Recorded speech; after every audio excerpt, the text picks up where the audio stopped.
Hello, good afternoon all. Good afternoon. कैसे हैं भाई सब?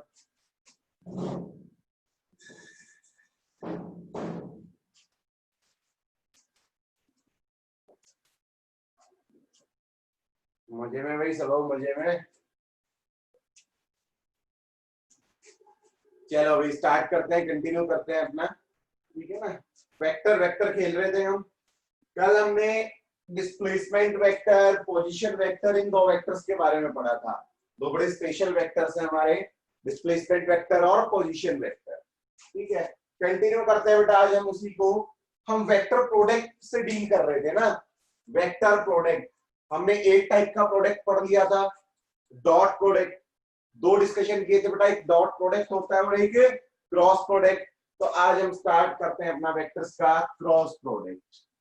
ठीक है, तो हेडिंग डाले बेटा, cross product of vectors. Vectors का क्रॉस प्रोडक्ट, ठीक है ना। दो वेक्टर्स आपको दिए हुए हैं, आपको उन वेक्टर्स का क्रॉस प्रोडक्ट फाइंड आउट करना है। तो कैसे फाइंड आउट करेंगे? ठीक है, मान ले एक वेक्टर है बेटा, ये है वेक्टर बी और ये है कोई वेक्टर ए। ये है वेक्टर ए और इनके बीच में एंगल है थीटा। दो वेक्टर्स है बेटा, A vector and B vector. Theta angle बना रहे हैं दोनों वेक्टर्स एक दूसरे के साथ। ठीक है, तो डॉट प्रोडक्ट का तो हमें पता है, ए बी कोस थीटा लिखते बेटा।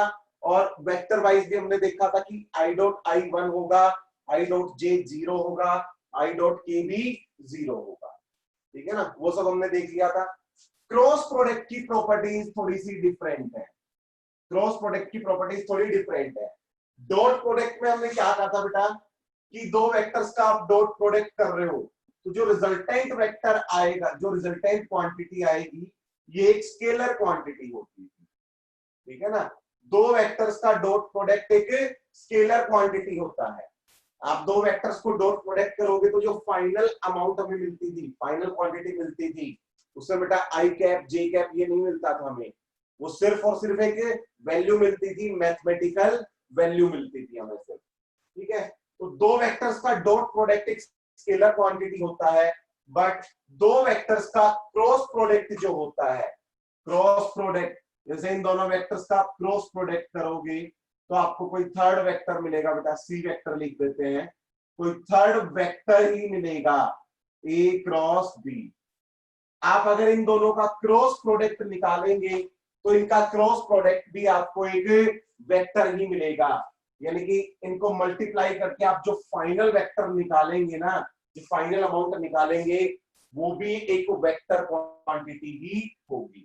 ठीक है, तो लिख ले सबसे पहला पॉइंट बेटा, क्रॉस प्रोडक्ट से रिलेटेड कुछ एक पॉइंट हमारा। पहला point, cross product of two vectors. Cross product of two vectors gives a vector quantity, gives a vector quantity। दो वेक्टर्स का क्रॉस प्रोडक्ट हमें एक वेक्टर क्वांटिटी देगा। आप उनको क्रॉस प्रोडक्ट के अकॉर्डिंग मल्टीप्लाई करेंगे तो एक जो थर्ड क्वांटिटी मिलेगी वो भी एक वेक्टर ही होगी। ठीक है, हालांकि डॉट प्रोडक्ट में ऐसा नहीं होता था।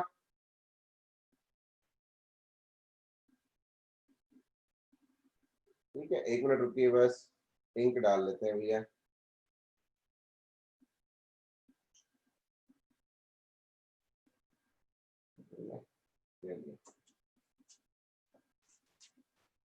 तो अब क्रॉस प्रोडक्ट को सोल्व करने का हम तरीका देखते हैं कि आप क्रॉस प्रोडक्ट को डील कैसे करेंगे। जैसे हमने डॉट प्रोडक्ट में बताया था बेटा कि दो वेक्टर्स का dot product A B cos theta होता है, तो ऐसे ही इन दो वेक्टर्स का जो क्रॉस प्रोडक्ट आएगा वो क्या देगा हमें, वो कैसे मिलेगा।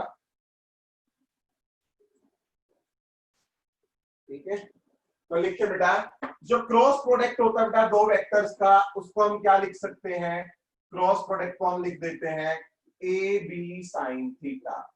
ए बी साइन थीटा, जो मैग्नीट्यूड आएगा हमें, जो रिजल्टेंट वेक्टर मिलेगा ना, तीसरा वेक्टर इन दोनों के प्रोडक्ट से, उसका मैग्नीट्यूड तो हम ऐसे लिख सकते हैं, A B sine of theta. ये सिर्फ मैग्नीट्यूड बताएगा, और सी तो एक वेक्टर है, तो मैग्नीट्यूड के साथ साथ इसके पास डायरेक्शन भी होनी चाहिए। तो डायरेक्शन बहुत इंपॉर्टेंट रोल प्ले करती है, क्योंकि थर्ड क्वांटिटी भी एक वेक्टर आएगी तो उस वेक्टर की एक डायरेक्शन होगी, उस वेक्टर की डायरेक्शन हम कैसे बताएंगे। ठीक है, तो डायरेक्शन के लिए बेटा हम यूज करते हैं right hand thumb rule. Right hand thumb rule, right hand thumb rule. Direction हम बताएंगे बेटा राइट हैंड थंब रूल से। क्रॉस प्रोडक्ट की direction right hand thumb rule. ये रूल हमें क्या कहता है, ये आपको मान लो ए क्रॉस बी निकालना है, ए को बी के ऊपर क्रॉस करना है आपने, ए क्रॉस बी निकालना है, तो अपना राइट हैंड स्ट्रेच करो और राइट हैंड की फिंगर्स ना, राइट हैंड की फिंगर्स ए की तरफ कर दो, राइट हैंड की फिंगर्स ए की तरफ करो, राइट हैंड की फिंगर्स ए की तरफ कर दी।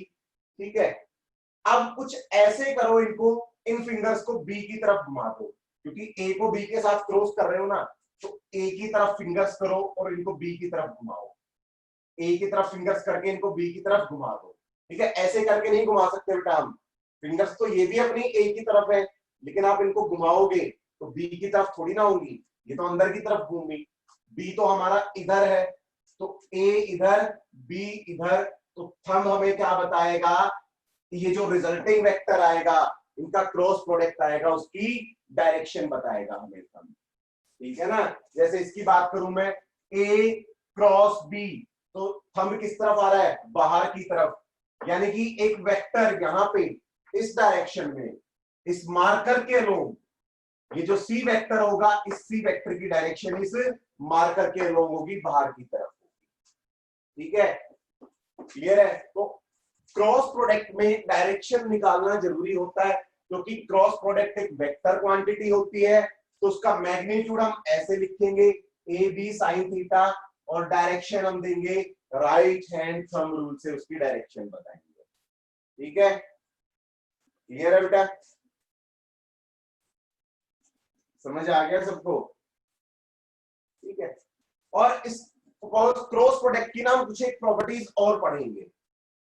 ठीक है, एक तो ये हो गया, डायरेक्शन तो आपको निकालनी है, आगे की भी डायरेक्शन कैसे दे दोगे, आप क्रॉस प्रोडक्ट से ऐसे फिंगर्स घुमा के दे दोगे, लेकिन जो रिजल्टिंग वेक्टर होता है ना, सी वेक्टर जो हमें मिला, इस वेक्टर की कुछ एक प्रॉपर्टीज होती है, सी वेक्टर की कुछ एक प्रॉपर्टीज होती है। तो प्रॉपर्टीज ऑफ क्रॉस प्रोडक्ट हम देखें, कुछ क्रॉस प्रोडक्ट की कुछ एक properties, properties of cross product, फिर हम डायरेक्शन के बारे में विस्तार से बात करेंगे।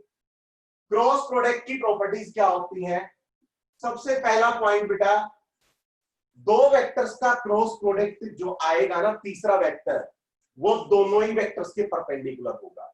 जो हमारा सी वेक्टर आया ना, वो ए के भी परपेंडिकुलर होगा और बी के भी परपेंडिकुलर होगा।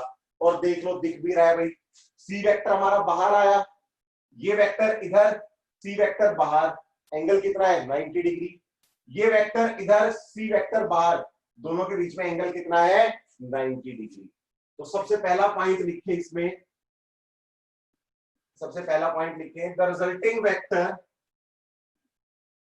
द क्रॉस, अच्छा ये तो हमने लिख लिया था ना, cross product of two vectors, cross product of two vectors is a vector quantity, two vectors is a vector also, ये भी एक वेक्टर होता है। ठीक है ना, एंड सी वेक्टर के बारे में हम बात कर रहे हैं बेटा, क्रॉस प्रोडक्ट से हमें जो वेक्टर मिलेगा is always perpendicular to, is always perpendicular to a vector and b vector। ठीक है, क्रॉस प्रोडक्ट से जो रिजल्टिंग वेक्टर मिलेगा वो हरदम a के भी परपेंडिकुलर होगा और b के भी परपेंडिकुलर होगा। ठीक है ना, ऑलवेज, हरदम ट्रू है बेटा, ये a और b दोनों के परपेंडिकुलर होगा। ठीक है, या हम ये कह दें कि जो हमारा रिजल्टिंग वेक्टर आता है, क्रॉस प्रोडक्ट से जो रिजल्टिंग वेक्टर मिलता है, वो इस प्लेन के परपेंडिकुलर होगा, जिस प्लेन में ये दोनों लाई कर रहे हैं ना, उस प्लेन के परपेंडिकुलर होगा। ठीक है, तो थर्ड पॉइंट लिखते हैं इसमें, C vector is always perpendicular to plane containing, is perpendicular to plane having a vector and b vector। वो हरदम उस प्लेन के परपेंडिकुलर होगा जिस प्लेन में ए वेक्टर और बी वेक्टर लाई कर रहे हैं। ठीक है ना, ठीक है।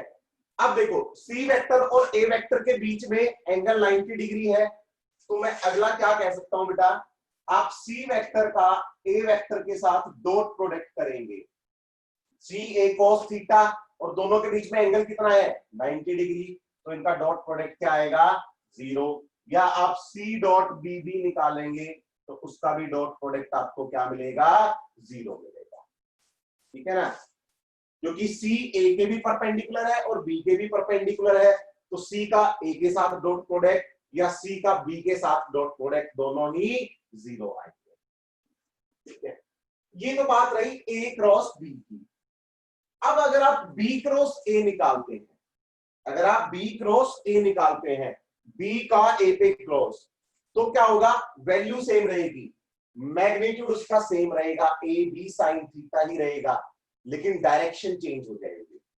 जो रिजल्टिंग वेक्टर आएगा ना बी क्रॉस ए से, डायरेक्शन मैग्नीट्यूड तो उसका सेम रहेगा ए बी साइन थीटा, लेकिन उसकी डायरेक्शन चेंज हो जाएगी।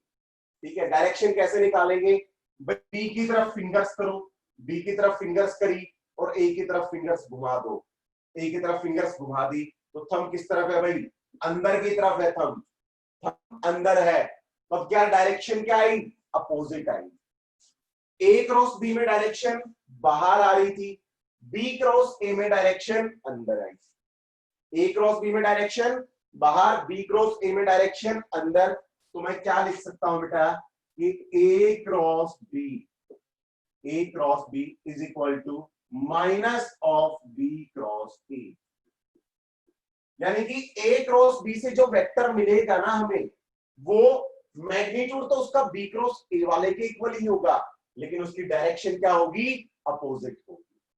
ठीक है, नेगेटिव साइन हमें क्या बता रहा है, डायरेक्शन के बारे में इंफॉर्मेशन दे रहा है कि ए क्रॉस बी और बी क्रॉस ए मैग्नीट्यूड दोनों का सेम होगा, बट दोनों की डायरेक्शन अपोजिट आएगी। ठीक है, और वेक्टर क्वांटिटी है तो डायरेक्शन तो बहुत ज्यादा मैटर करती है। ठीक है, समझ आ गया भाई सबको यहां तक।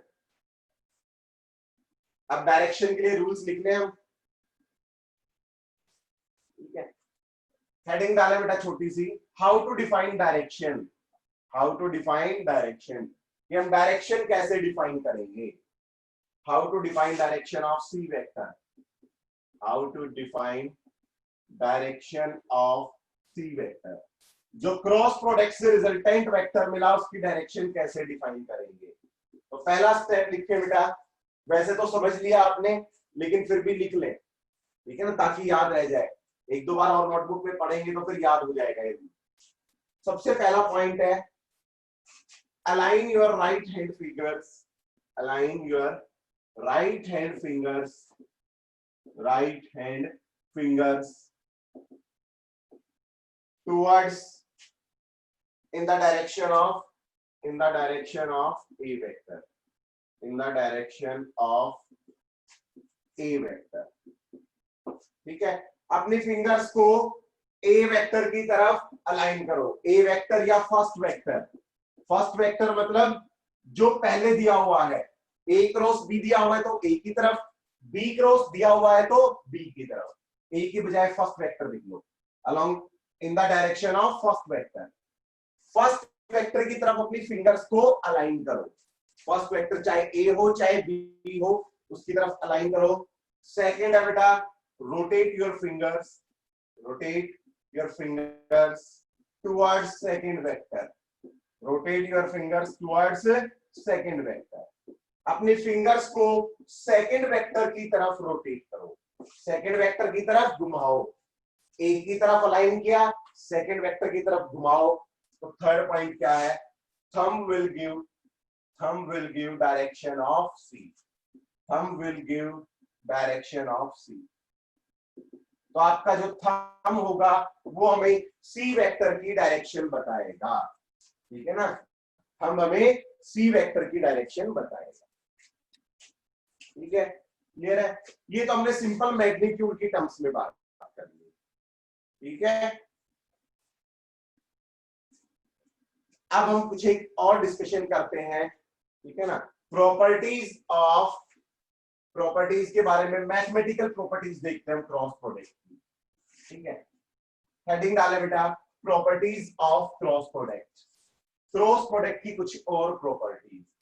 डॉट प्रोडक्ट में इतनी वैरायटी नहीं होती, लेकिन क्रॉस प्रोडक्ट बहुत डिटेल में पढ़ा जाता है बेटा। ठीक है ना, डॉट प्रोडक्ट से कहीं ज्यादा डिटेल में पढ़ते हैं क्रॉस प्रोडक्ट को। हेडिंग डाले, properties of cross product. Cross product की प्रॉपर्टीज। सबसे पहली प्रॉपर्टी बेटा देखो, वेक्टर्स बना लेते हैं पहले। एक वेक्टर ए, ये अपना वेक्टर बी। ठीक है, ये आ गया अपना एंगल थीटा। ठीक है, अगर मैं ए वेक्टर का ए के साथ ही क्रॉस प्रोडक्ट कर रहा हूं, इस वेक्टर का इसी के साथ क्रॉस प्रोडक्ट कर रहा हूं, ए क्रॉस ए का ए के साथ क्रॉस प्रोडक्ट, तो बेटा ए का ए के साथ एंगल कितना होगा? ए वेक्टर खुद के साथ में ही पैरेलल होगा बेटा, तो एंगल क्या आएगा? 0 डिग्री। और एंगल 0 तो साइन की वैल्यू 0, तो ए क्रॉस ए क्या आएगा? 0। या बी क्रॉस बी भी क्या आएगा? 0। किसी भी वेक्टर का आप खुद पे क्रॉस प्रोडक्ट करते हैं तो क्या आता है? उसकी वैल्यू 0 आती है। किसी भी वेक्टर का खुद पे क्रॉस प्रोडक्ट 0 आता है। ठीक है, चाहे वो वेक्टर हो या यूनिट वेक्टर हो। भाई A cap cross A cap, ये भी तो यूनिट वेक्टर है, इनका भी क्या आएगा? 0 ही आएगा। चाहे B cap cross B cap आ जाए, उनका भी क्रॉस प्रोडक्ट 0 आएगा। ठीक है, अच्छा थर्ड पॉइंट बेटा बड़ा इंपॉर्टेंट पॉइंट है, जो हम बहुत ज्यादा यूज करने वाले हैं अपने काम का, तो ऑलमोस्ट थर्ड पॉइंट ही है। आपने डॉट प्रोडक्ट में पढ़ा था कि I dot I 1, I dot J 0। ऐसे ही अब हम यहां पे भी पढ़ेंगे कि क्रॉस क्या होगा। आई का आई के साथ क्रॉस क्या होगा, आई का जे के साथ क्रॉस क्या होगा, आई का के साथ क्रॉस क्या होगा।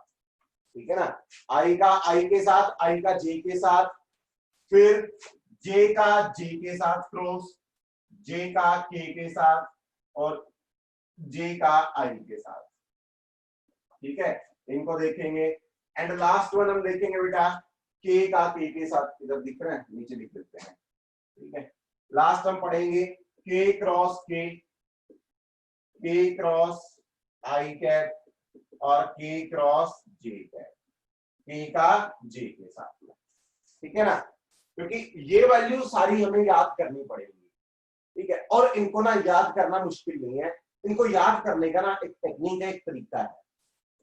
ठीक है, वो टेक्निक सभी बच्चे ध्यान से सुन ले, आपको रट्टा मारने की जरूरत नहीं पड़ेगी इसमें। ठीक है, आई कैप जे कैप और के कैप क्या है बेटा? यूनिट वेक्टर्स है।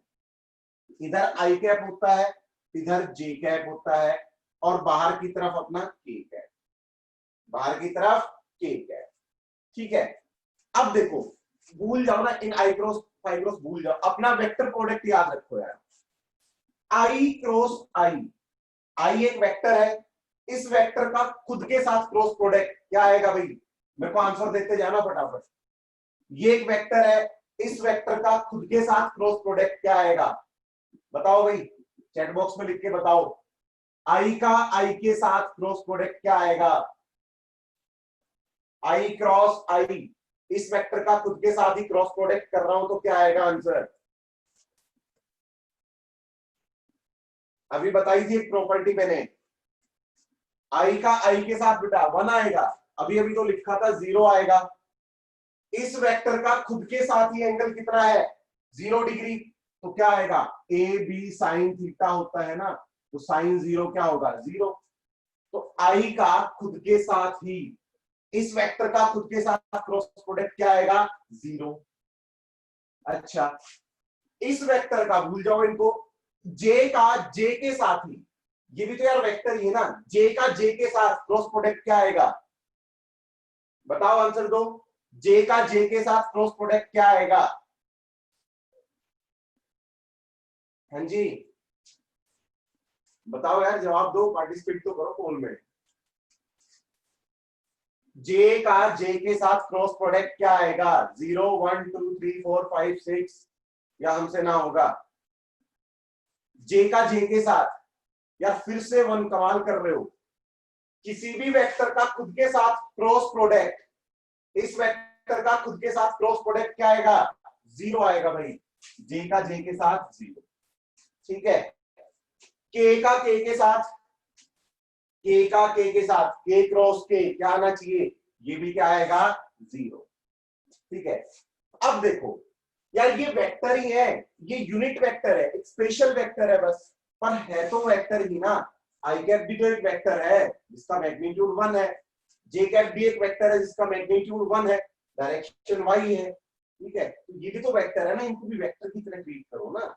इनको बेचारों को क्यों इतना फील कराते हो कि यार तुम हमारे बिरादरी के हो नहीं, है ना?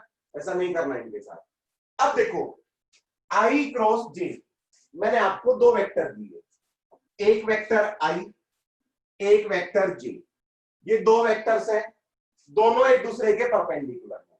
ठीक है ना, दोनों परपेंडिकुलर, थोड़ी देर वाई को भूल जाओ। इस वेक्टर का इस पे क्रॉस प्रोडक्ट निकालना है, तो हमारा रूल क्या कहता है? आई की तरफ फिंगर्स करो, कर लीजिए फिंगर्स, और जे की तरफ घुमा दो, क्योंकि हमें क्या निकालना है? आई क्रॉस जे। आई की तरफ फिंगर्स करी, जे की तरफ घुमा दो। जे की तरफ घुमाया तो थंब किस तरफ आ रहा है? थंब किस तरफ आ रहा है भाई, बता दो यार, थंब किस डायरेक्शन में आएगा? आई को जे की तरफ घुमाया, आई क्रॉस जे, आई इधर, जे की तरफ फिंगर्स घुमाई, तो थंब किस तरफ आ रहा है? किस तरफ है थंब? कौन से एक्सिस के अलोंग आएगा थंब? भाई कौन से एक्सिस के अलोंग आएगा थंब? आई क्रॉस जे करूंगा, डायरेक्शन बताओ। दो वेक्टर दे दिया आपको, एक वेक्टर आई और एक वेक्टर जे, दोनों का क्रॉस प्रोडक्ट की डायरेक्शन बताओ किस तरफ आएगी? दोनों के क्रॉस प्रोडक्ट की डायरेक्शन क्या आएगी? बेटा एक्स एक्सिस तो ये है, वाई एक्सिस ये है, और बाहर की तरफ है जेड एक्सिस, ये है जेड एक्सिस।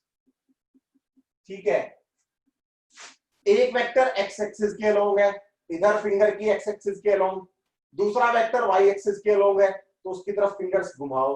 तो तीसरा वेक्टर थंब किस तरफ आ रहा है? बाहर की तरफ। थंब किस तरफ पॉइंट कर रहा है हमारा? आउटसाइड। और इस डायरेक्शन में बाहर की तरफ कौन सा एक्सिस है? बाहर की तरफ कौन सा एक्सिस है भाई?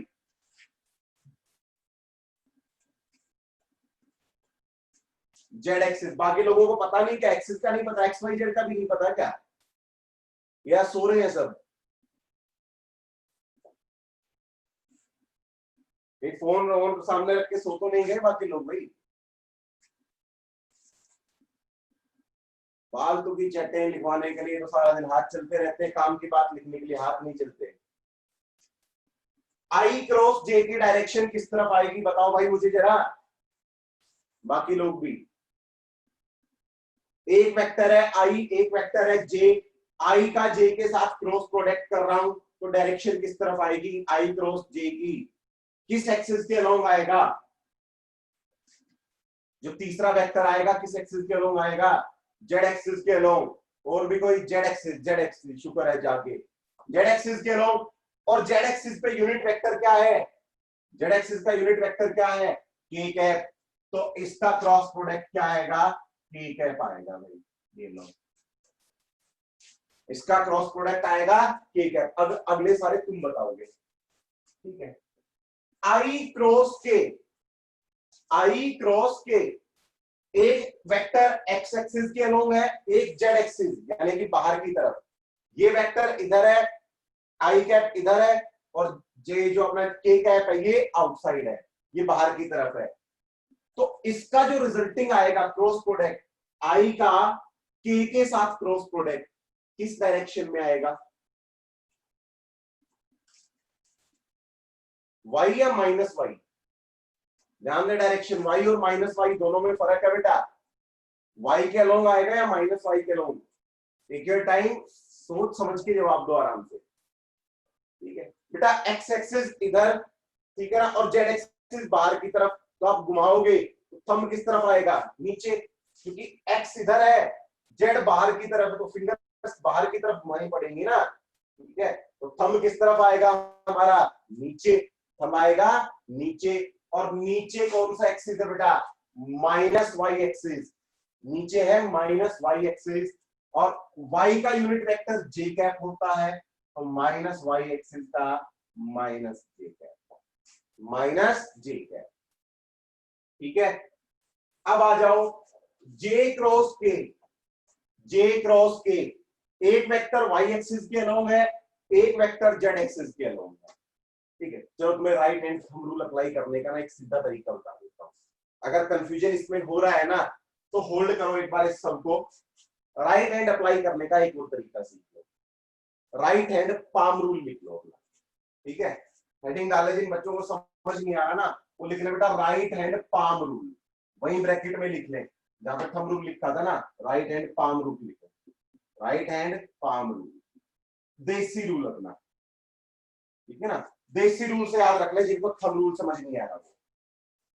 ये क्या कहता है, आपको दो वेक्टर्स का क्रॉस प्रोडक्ट निकालना है ना, जैसे आई क्रॉस जे निकालना है, तो आई की तरफ तो फिंगर्स करो, आई की तरफ फिंगर्स करो, और अपनी हथेली जो है ना, हथेली की डायरेक्शन जे की तरफ कर दो, घुमाओ मत फिंगर्स को, हथेली किस तरफ होनी चाहिए, जे की तरफ।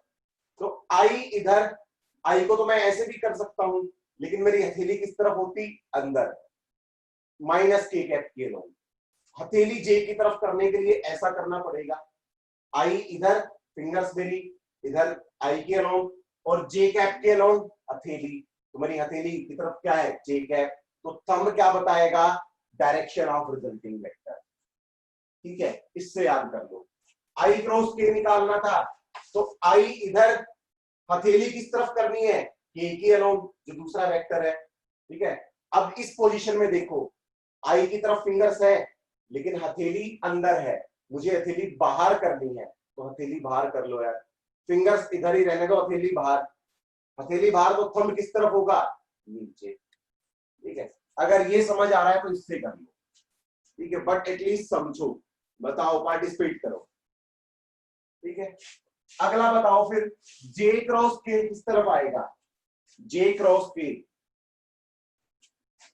जे का के साथ क्रॉस प्रोडक्ट,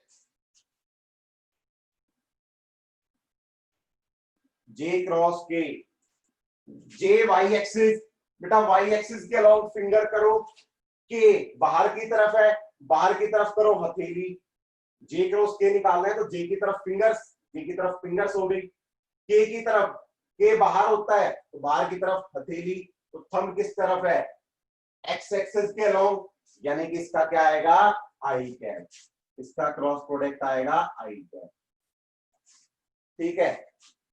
जे क्रॉस आई, जे क्रॉस आई बताओ क्या आएगा, जे क्रॉस आई की डायरेक्शन क्या आएगी,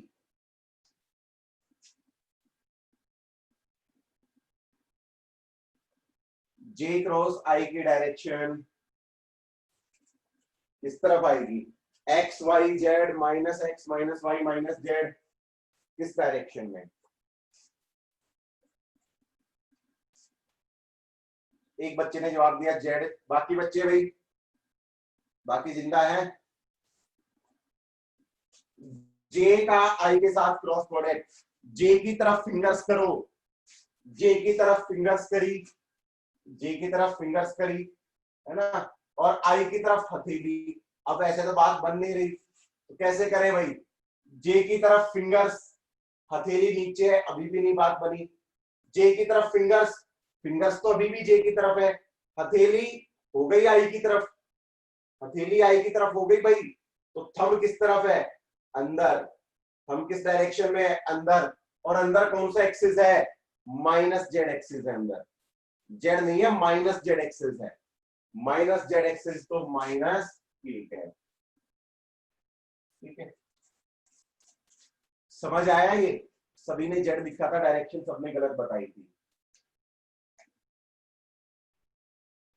ये माइनस के कैप वाला समझ आ गया,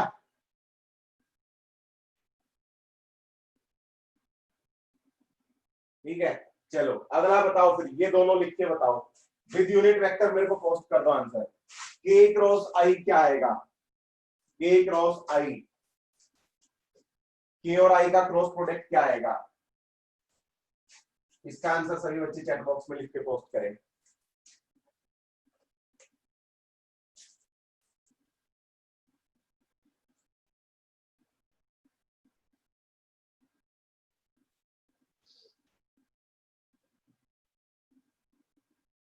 के क्रॉस आई किसी बच्चे ने लिखा माइनस वाई, गर्ग साहब ने लिखा जे कैप, ठीक है। बाकी भाई दो और बच गए।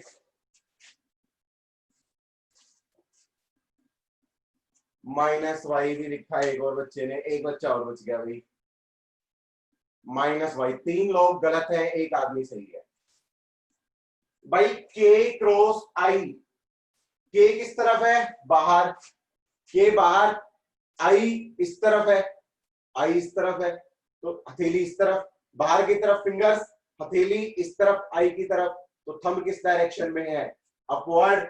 और अपवर्ड कौन सा एक्सिस है? पॉजिटिव वाई एक्सिस है, तो प्लस जी कैप आएगा बेटा, ये आंसर आएगा जी कैप। डायरेक्शंस में अभी भी कंफ्यूजन हो रहा है? अरे लेफ्ट हैंड तो नहीं घुमा रहे हो कहीं? राइट हैंड करना है, लेफ्ट हैंड नहीं करना भाई। मेरे को ऐसा लग रहा है किसी ने शायद लेफ्ट हैंड घुमा दिया, जो लोग गलत आंसर दे रहे हो।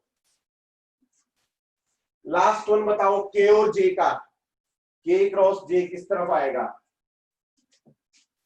ये तो सारे सही बता दो तसल्ली से, जल्दबाजी ना करके तसल्ली से बता दो।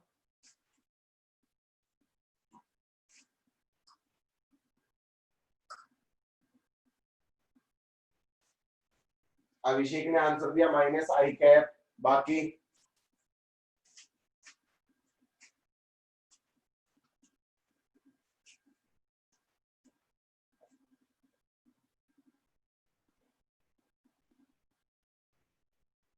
माइनस आई कैप, माइनस आई कैप, ठीक है, सबका एकदम सही है बेटा, माइनस आई कैप आएगा, एकदम परफेक्ट है। ठीक है, तो अब इनके रट्टा मारने की जरूरत नहीं है, ये याद रखें एक्सिस की वजह से, इस कोऑर्डिनेट सिस्टम से याद रख लें, क्योंकि इतने सारे याद नहीं रखे जाएंगे। इन सब की बजाय अपना कोऑर्डिनेट सिस्टम तो पता ही है, और क्रॉस प्रोडक्ट का यू रूल याद रख लो, बस एक रूल याद रखो, जब भी रिक्वायरमेंट हो कर दो क्रॉस प्रोडक्ट। ठीक है, अब लिखते हैं वेक्टर फॉर्म में आप क्रॉस प्रोडक्ट कैसे करेंगे। ठीक है, आपको दो वेक्टर्स दे दिए जाएं, आप उनका क्रॉस प्रोडक्ट कैसे निकालेंगे। अगर एंगल ना दिया जाए तो, एंगल दे दे तब तो हम A B sine theta use कर लेंगे, लेकिन अगर एंगल ना दिया जाए तो हम कैसे निकालेंगे अपना क्रॉस प्रोडक्ट। ठीक है, तो मान लीजिए दो वेक्टर्स आपको दिए हुए हैं, ए एक्स आई कैप प्लस ए वाई जे कैप प्लस बी वाई के कैप। ये ए वेक्टर है, कोई दूसरा वेक्टर है बी एक्स आई कैप प्लस बी वाई जे कैप प्लस बी जेड के कैप। आपको इनका क्रॉस प्रोडक्ट निकालना है, ए क्रॉस बी निकालना है वेक्टर फॉर्म में, एंगल नहीं दिया हुआ, एंगल नहीं दिया हुआ, तो तीसरी क्वांटिटी जिनका क्रॉस प्रोडक्ट आएगा वो भी तो एक वेक्टर ही आएगा, और उसको सोल्व करने का तरीका हमारा जो होता है मैट्रिक्स मेथड बोलते हैं, जिसको हम लिखो बेटा आई जे के, आई जे और के तीनों लिख लो भाई, क्योंकि 3 कंपोनेंट है, अगर 2 ही अवेलेबल है तो सिर्फ 2 लिखे, तीसरे की जरूरत नहीं है। ठीक है ना, 3 अवेलेबल है तो तीनों कंपोनेंट लिख लें, आई जे और के। ठीक है, आपको ए क्रॉस बी निकालना है ना, तो ए के कंपोनेंट्स लिख दें, ए का आई कंपोनेंट लिख दें यहाँ पे ए एक्स, इसका J component A Y, K component A Z. ठीक है, I cap J cap K cap.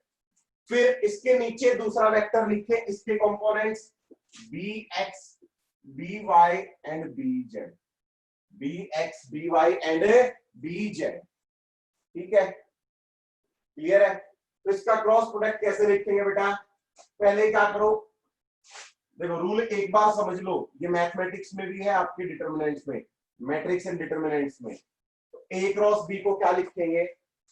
सबसे पहले इसको लिखो आई कैप, सबसे पहले लिखो आई कैप, और इस वाली लाइन को छुपा लो, इस लाइन को छुपा लो, और क्रॉस प्रोडक्ट यानी कि इसका प्रोडक्ट माइनस इसका प्रोडक्ट, ठीक है, क्रॉस प्रोडक्ट कर दो, इस लाइन को छुपा लो, और इससे अगले जो दो बच गए ना उनका क्रॉस प्रोडक्ट, इन दोनों का प्रोडक्ट माइनस इन दोनों का प्रोडक्ट, ठीक है। तो ये क्या आ जाएगा? ए Y B Z minus A Z B Y, ठीक है, सबसे पहला काम, ठीक है।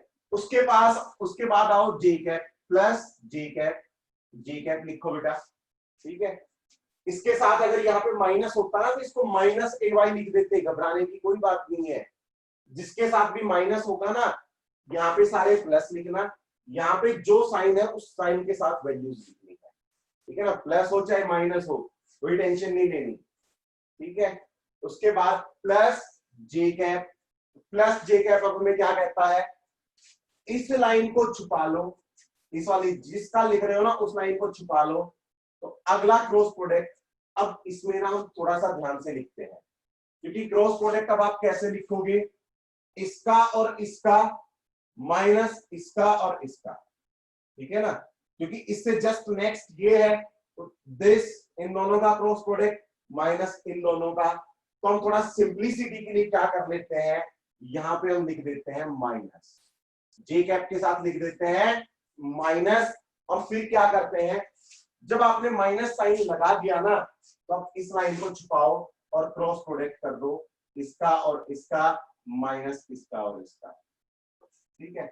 अगर माइनस साइन नहीं भी लेते तो कोई बात नहीं, आप फिर दिस माइनस दिस लिखोगे, ठीक है। तो J cap A X B Z minus A Z B X, ठीक है। आप देखो माइनस साइन अंदर लेके जाओ तो क्या होगा? ए जेड बी एक्स माइनस ए एक्स बी जेड हो जाएगा, ठीक है ना, ए जेड बी एक्स ए एक्स बी जेड, ठीक है, क्लियर? समझ आया ये सबको? अगर माइनस साइन ले रहे हो तो इन दोनों का प्रोडक्ट में से ये दोनों का प्रोडक्ट माइनस करना है, अगर नहीं ले रहे तो इसमें से ये वाला माइनस करना, ठीक है। प्लस के कैप, के कैप अगला अपना के कैप, तो इसको छुपा लो बेटा, तो क्या बच गया? ए एक्स बी वाई माइनस ए वाई बी एक्स, ए एक्स बी वाई माइनस ए वाई बी एक्स, ये आपको क्या बताएगा? Cross product. और ये देखो खुद एक वेक्टर है, हर वैल्यू के साथ में आई कैप है, इसके साथ में जे कैप है, इसके साथ में के कैप है, तो ये खुद भी एक वेक्टर आएगा, ठीक है। ये इसके बाद है, ये कंटिन्यूटी में ब्रैकेट, उसके बाद माइनस फिर प्लस, ये पूरी सिंगल लाइन है, ठीक है। एक दो एग्जांपल्स करते हैं, उसके थ्रू अपने को समझ आ जाएगा। इसमें किसी को कुछ पूछना है तो बताओ। क्रॉस प्रोडक्ट, दो वेक्टर्स के क्रॉस प्रोडक्ट में किसी को कुछ पूछना है तो बताओ, अदरवाइज फिर हम क्वेश्चंस पे चलते हैं, क्वेश्चंस के थ्रू हम इसको क्लियर करते हैं, ठीक है। क्वेश्चन करेंगे दो तीन और अच्छे से समझ आ जाएगा।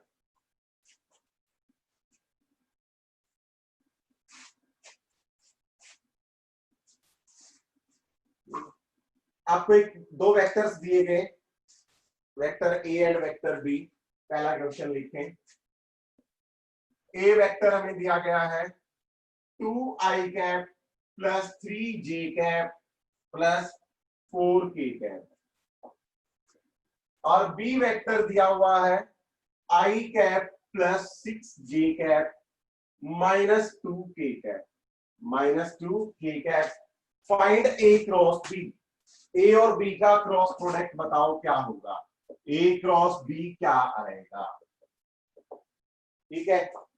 तो ए क्रॉस बी के लिए बेटा पहले अपनी वो टेबल बनाओ, आई जे के, कोऑर्डिनेट्स लिख दो बेटा विद साइन 2 3 4, ए के कोऑर्डिनेट्स क्या है? 2 3 4 2 3 4, बी के कोऑर्डिनेट्स 1 6 -2, -2, ध्यान रहे साइन के साथ, जो कि इसका कोऑर्डिनेट क्या है? -2 है, ठीक है। तो अब क्रॉस प्रोडक्ट हम कैसे निकालेंगे, ए क्रॉस बी।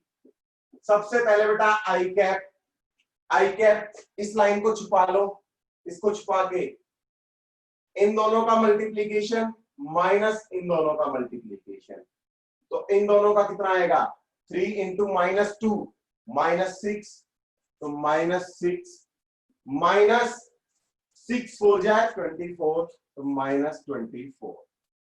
ठीक है, आगे मैं जे के साथ ऑलरेडी माइनस ले रहा हूं, माइनस साइन का मतलब क्या है, दिस माइनस दिस लेंगे। ठीक है, जे के साथ हमने माइनस साइन लगा दिया होता है, जे के साथ में माइनस साइन लगा दिया, तो माइनस साइन लगा दिया तो क्या आएगा -4 2 और 2 -2 -4 -4 इंटू 1 -4।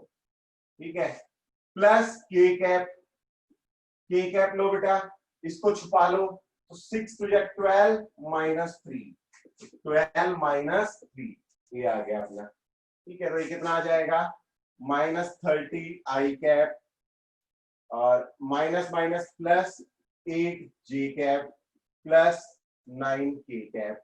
ये क्या आ गया, इन दोनों का क्रॉस प्रोडक्ट और हमारा एक नया रिजल्टिंग वेक्टर। इन दोनों के क्रॉस प्रोडक्ट से हमें ये वेक्टर मिलेगा।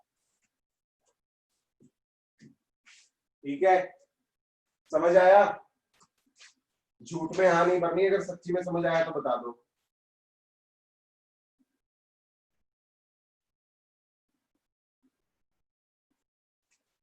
बाकी लोगों को नहीं आया, देख लो एक बार, कुछ पूछना हो तो अगला क्वेश्चन करके बताओगे फिर मुझे। चलो अच्छी बात है, समझ आ गया तो।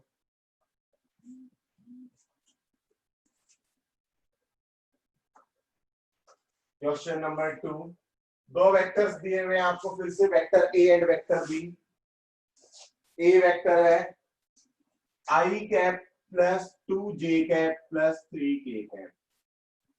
बी वेक्टर है 6 आई cap -2 J cap -3 K cap. दोनों का क्रॉस प्रोडक्ट फाइंड आउट करो क्या आएगा। ठीक है, और आंसर चेक बॉक्स में पोस्ट कर दो। ए क्रॉस बी बताओ क्या आएगा।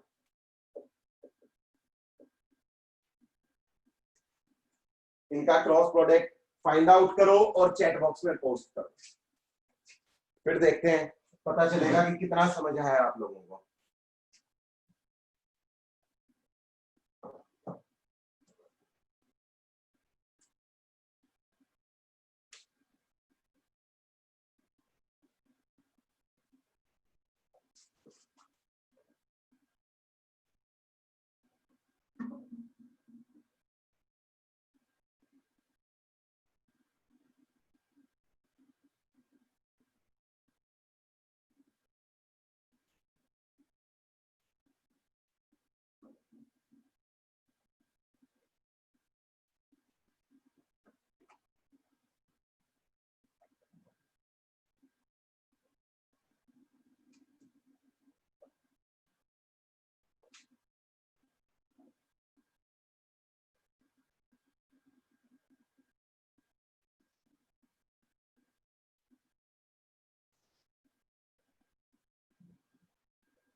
कर रहे हैं भाई ट्राई।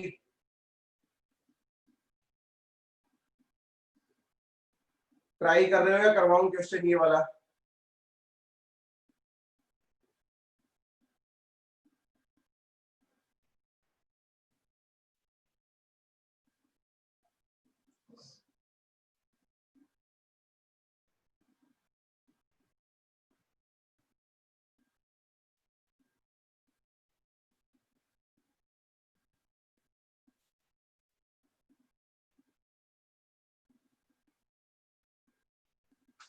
हाँ आंसर आया -21 जे कैप -14 के कैप। आई कैप नहीं आएगा इसमें।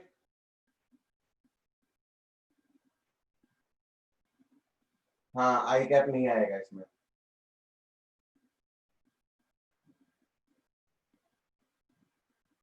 ठीक है, -21 आई कैप और माइनस हो, ठीक है अभिषेक, ठीक है बेटा आपका बिल्कुल ठीक है। देखो बनाओ बेटा फिर से अपना आई cap J cap K cap, coordinates लिख दो 1 2 3 6 -2 -3 6 -2 -3। क्रॉस प्रोडक्ट निकालना है तो सबसे पहले आई कैप बेटा, आई कैप तो इसको छुपा लो, -6 माइनस ऑफ 6, तो -6 माइनस ऑफ 6, ठीक है। और जे कैप को हम पहले ही माइनस ले लेते हैं, जे कैप को पहले ही माइनस ले लिया तो इसको छुपा लो, -3 -18 -3 -18 प्लस के कैप -2 -12 -2 -12, तो ये कितना बच गया, -6 + 6 0 माइनस जे कैप ले लिया तो माइनस, ये प्लस आएगा बेटा, माइनस माइनस प्लस 21 जे कैप और -14 के कैप, तो ये वेक्टर आ गया 21 जे कैप -14 के कैप।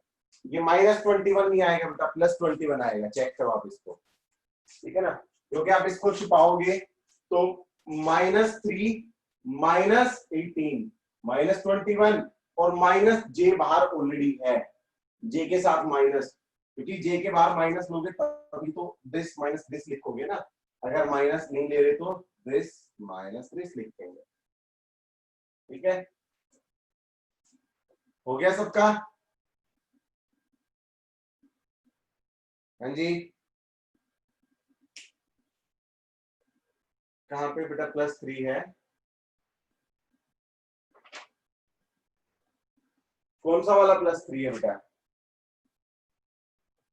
+3 तो ये है ना, ये है +3, ये +6 है यार, इसको छुपाओ तो इसमें से इन दोनों का प्रोडक्ट -3 आया, इन दोनों का प्रोडक्ट 18, तो -3 में से 18 माइनस करो, -3 में से 18 माइनस किया तो -21 और माइनस जे कैप तो +21 आएगा भाई, ध्यान से देखो, ये वाला तो -3 है, ये तो -3 है, देख लो,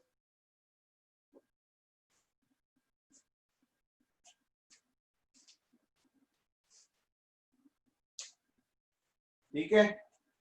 चलो ठीक है, फिजिक्स की कक्षा में अपना इतना ही, कल कंटिन्यू करेंगे और प्रॉब्लम्स करेंगे हम और आगे बढ़ेंगे वेक्टर्स में, ठीक है। तब आपने केमिस्ट्री की क्लास लगेगी अभी, बस अभी स्टार्ट हो जाएगी, 2 मिनट में आपकी केमिस्ट्री की स्टार्ट, ठीक है।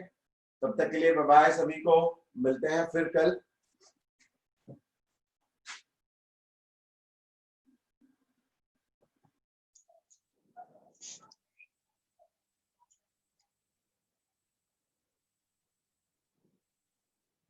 चलिए बेटा, तो आप लोग सब बढ़िया होंगे।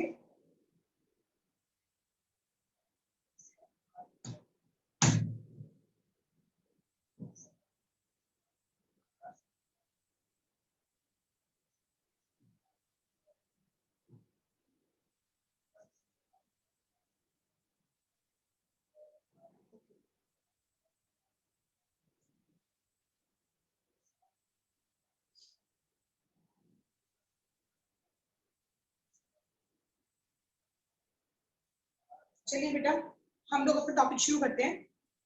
कल मैंने आपको क्या बताया था, मैंने आपको बताया था कि हम लोग टेक्सोनॉमी की कैटेगरीज पढ़ेंगे, ठीक है। टेक्सोनॉमी की कैटेगरी में कल मैंने आपको आइडेंटिफिकेशन के बारे में बताया था कि आइडेंटिफिकेशन का मतलब क्या होता है, टू आइडेंटिफाइंग एज और कुछ टेक्सोनॉमिकल एज होते हैं जिनकी मदद से हम जो है ऑर्गेनिजम्स को आइडेंटिफाई कर सकते हैं, उनकी स्टडी हम आपको करनी है, टैक्सोनॉमिकल एज की। वो हम अभी आगे फोर्थ कमिंग टॉपिक्स में लेंगे। अभी मैं आपको जो टॉपिक करवा रही हूँ दैट इज नॉमेनक्लेचर, जो कि सेकंड पॉइंट है। अब हम लोग जो है आज शुरू करेंगे नॉमेनक्लेचर। अब नॉमेनक्लेचर के ट्रेंड्स का भी थोड़ा सा बता देती हूँ मैं आपको कि नॉमेनक्लेचर किस तरीके से की जाती है और कौन कौन सी नॉमेनक्लेचर्स हैं जो पहले पास्ट टाइम पे की जाती थी और अब कौन सी नॉमेनक्लेचर की जा रही है, ठीक है। तो यहाँ पर हम लिख लेते हैं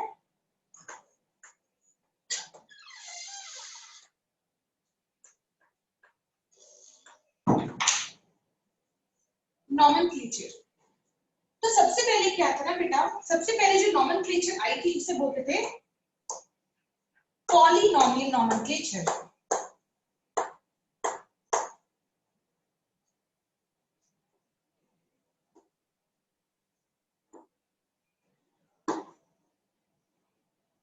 उसके बाद आई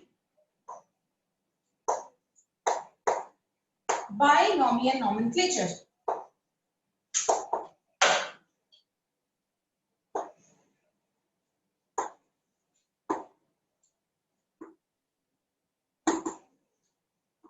And recent one is trinomial nomenclature.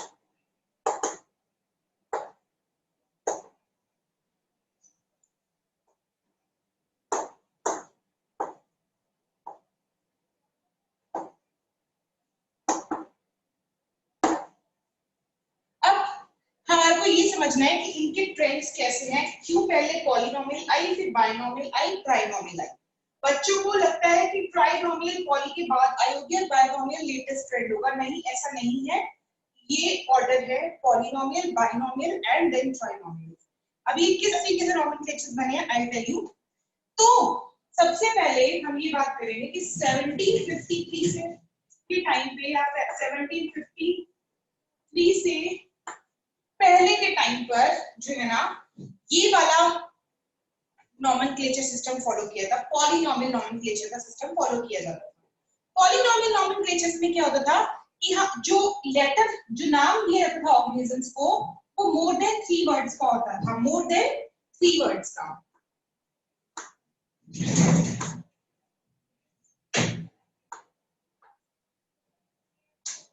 और इसमें जितने भी कैरेक्टरिस्टिक किसी ऑर्गेनिजम्स के आइडेंटिफाई हुआ करते थे वो सारे कैरेक्टरिस्टिक्स एक नाम के अंदर जो है वो मेंशन किए जाते थे। जैसे कि मैं आपको एक एग्जांपल देती हूँ।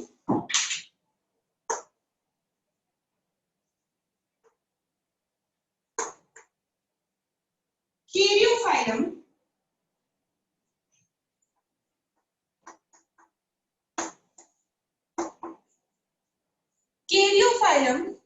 Saxatilis graminis folies।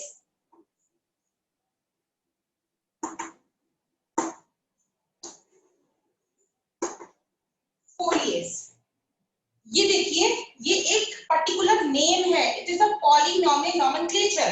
इसका एग्जांपल एक टाइप से आप कह सकते हैं। अब ये क्या डिस्क्राइब कर रहा है, कैरियोफाइलम सेक्सुअलिस। पहली बात बताती हूँ, कैरियोफाइलम बता रहा है कि ये जो प्लांट है it is growing over the rock. तो जो प्लांट है वो रॉक सरफेस पे ग्रो कर रहा है, ग्रो ओवर रॉक सरफेस। सेक्सुअलिस का मतलब है it is grass like,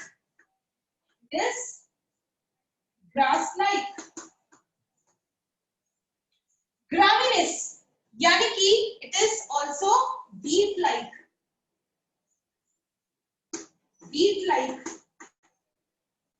And what about foliage? Foliage means having lots of leaves.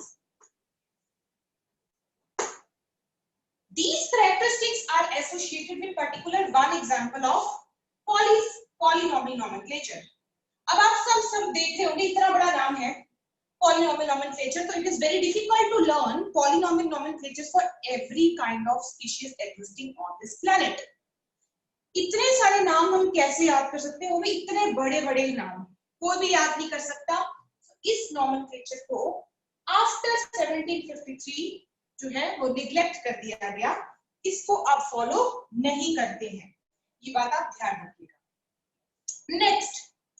Next आया binomial nomenclature.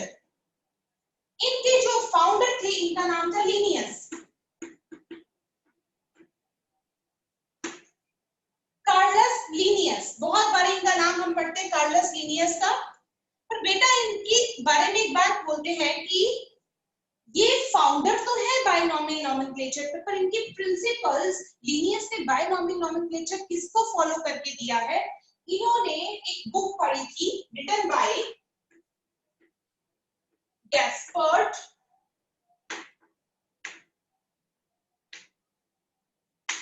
Bohain. Gaspard Bauhin की एक बुक थी जिसमें उन्होंने नाम को जो रिटर्न करना है, नेम्स को, उन्होंने बोला कि दो मतलब कि दो से ज्यादा नाम नहीं लिखने, मतलब 2 वर्ड से ज्यादा नेम नहीं लिखने। इन्होंने ऐसा लिखा था, पर वो डिटेलिंग क्या रूल्स होते हैं, क्या रेगुलेशन होते हैं, वो ये नहीं एक्सप्लेन कर पाए थे। तो एक्चुअल डिस्कवरर तो गैस्पर्ड बोहेन थे, बट बायनॉमियल नॉमेनक्लेचर के जो एथिक्स और रूल्स बनाने वाले थे वो थे Linnaeus. The founder was Linnaeus. That is what I have to tell you. Next, अब हम ये जानते हैं कि बायनॉमियल नॉमेनक्लेचर बहुत इंपॉर्टेंट सिस्टम है। आपकी एनसीईआरटी में आपको बायनॉमियल नॉमेनक्लेचर के 4 रूल्स दे रखे हैं। 4 rules are given in your NCERT. ठीक है, मैं 4 रूल्स से भी थोड़ा ज्यादा रूल्स आपको बताऊंगी जो आपके लिए बहुत इंपॉर्टेंट है जानना, कि वो भी रूल्स और रेगुलेशन के अंडर ही आते हैं, तो आप उनको अवॉइड नहीं कर सकते। ठीक है, और फिर हम बाद में डिस्कस करेंगे ट्राइनॉमियल नॉमेनक्लेचर के बारे में। पहले हम बायनॉमियल से शुरू करेंगे अपना टॉपिक। सो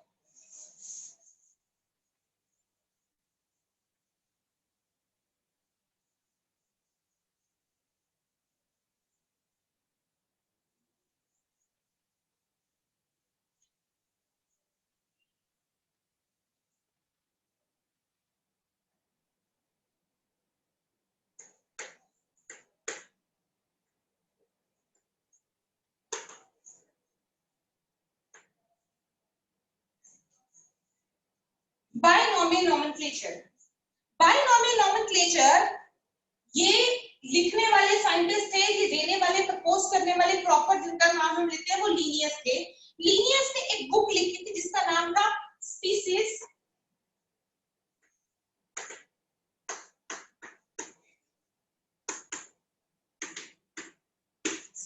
प्लांटेरियम। स्पीसीज प्लांटेरियम ये बुक इन्होंने लिखी थी और इस बुक को पब्लिश किया गया था 1 मई 1753 में। 1 मई 1753 में। अभी आपने पढ़ा भी था कि पॉलिनॉमियल नॉमेनक्लेचर जो था इस डेट से, इस ईयर से पहले फॉलो होता था, क्योंकि इस ईयर में 1 मई को ये बुक रिलीज हो गई थी प्लांटेरियम, जिसमें इन्होंने कहा था कि सभी प्लांट स्पीशीज को, प्लांटेरियम का मतलब प्लांट स्पीशीज, तो इनका ये कहना था सारी प्लांट स्पीशीज का जो नेम है वो नॉट मोर देन 2 वर्ड्स में होना चाहिए। तो नॉट मोर देन 2 वर्ड्स मतलब टोटल कितने वर्ड्स होने चाहिए? Only 2 words. ये प्लांट्स का सारा नाम जो है वो 2 वर्ड्स के अंदर ही होना चाहिए। ठीक है, और इसलिए इस दिन से जो है पॉलिनॉमियल नॉमेनक्लेचर फॉलो होना बंद हो गया और ये रूल शुरू हो गया। इसके बाद हम ये बोल सकते हैं कि थोड़ा समय लगा। ठीक है, थोड़ा समय लगा। 1958 आते आते हमने एनिमल्स के नेम को भी बायनॉमियल नॉमेनक्लेचर में डाल दिया। ठीक है, तो एनिमल्स के लिए एक और बुक छपी थी, इसका नाम था सिस्टेमा नेचर।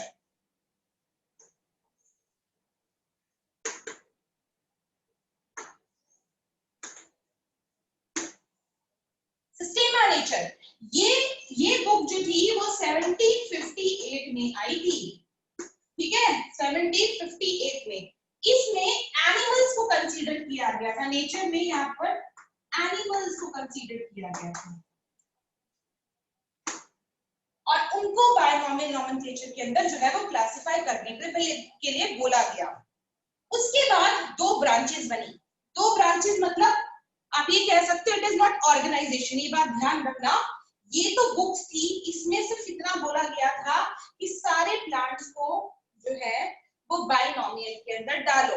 फिर इन बुक्स को रिवाइज किया गया, प्लेनेटेरियम की जगह एक न्यू बुक बनी, इसका नाम था ICBN,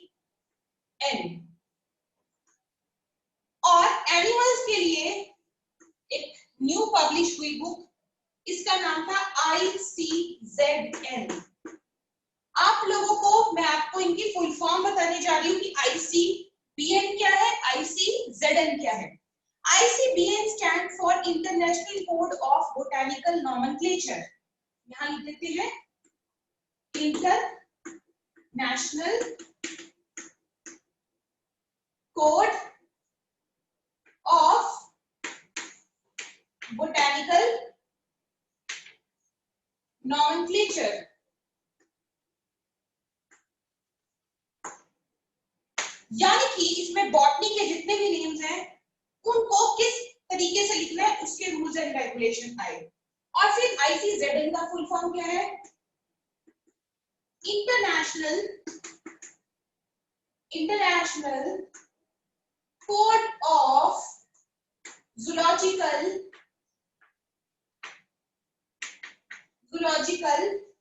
नॉमेनक्लेचर।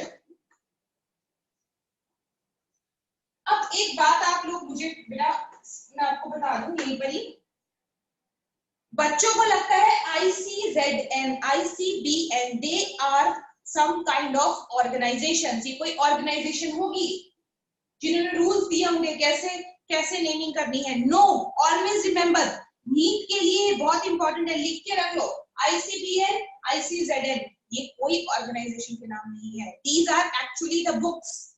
इन बुक्स में क्या लिखा है, किस तरीके से बायनॉमियल नॉमेनक्लेचर को के रूल्स क्या है और उसको किस तरीके से नेमिंग करनी है हमने प्लांट्स और एनिमल्स की। These are two different kinds of books. अब एक और बात बताती हूँ मैं आपको।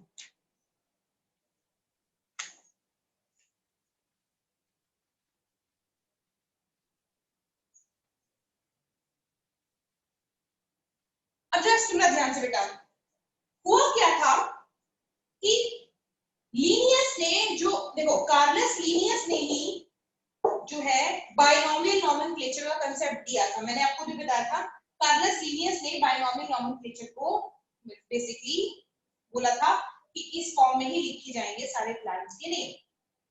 तो कार्लस लीनियस के इस बायनॉमियल नॉमेनक्लेचर को ICBN की फॉर्म में लाने में, इस बुक की फॉर्म में लाने के लिए टोटल कितने years, it took around 207 years।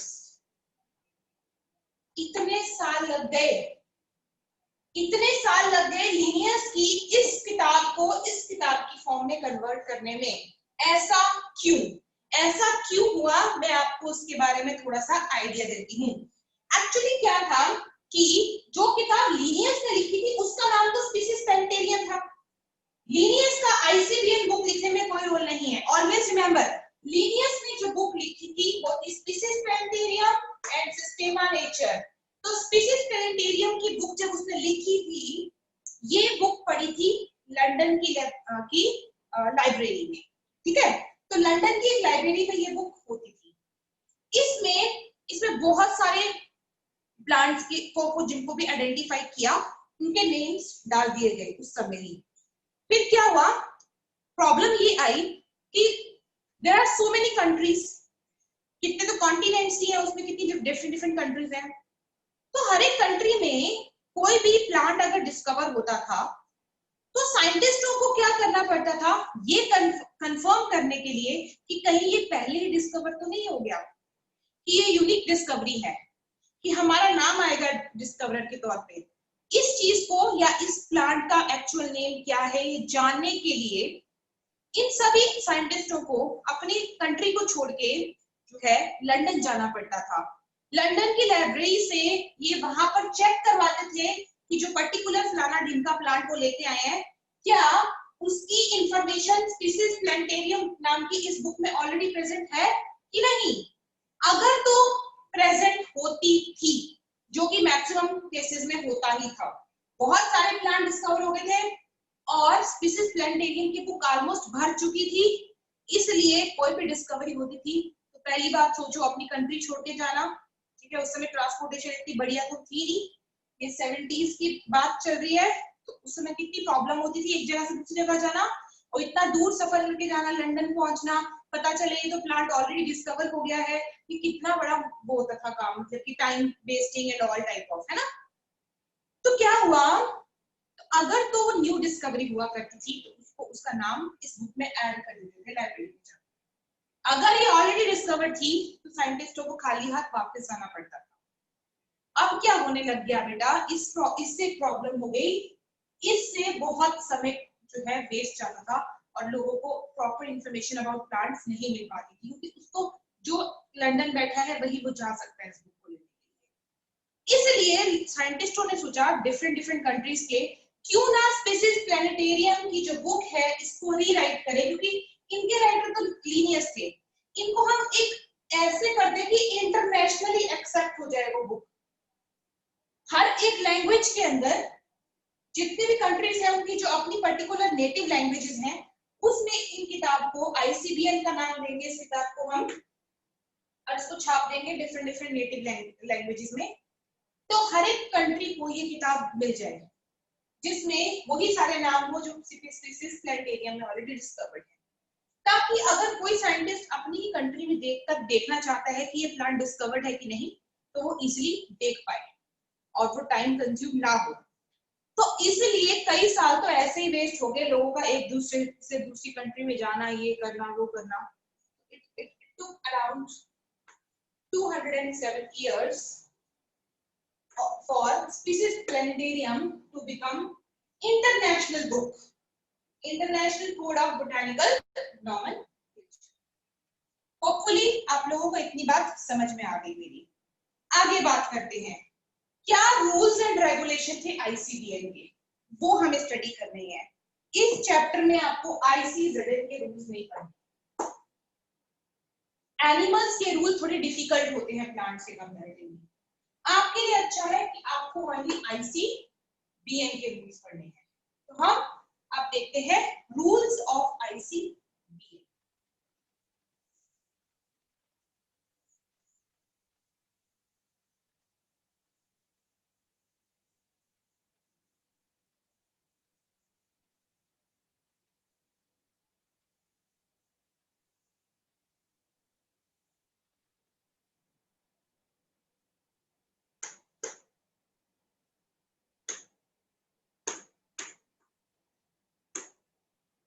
Rules of ICBN. ICBN का जो रूल है उसमें सबसे पहली बात कि कोई भी स्पीशीज का जब हम नेम दे रहे हैं तो उस नेम के दो कंपोनेंट्स होंगे। The name consist of two components.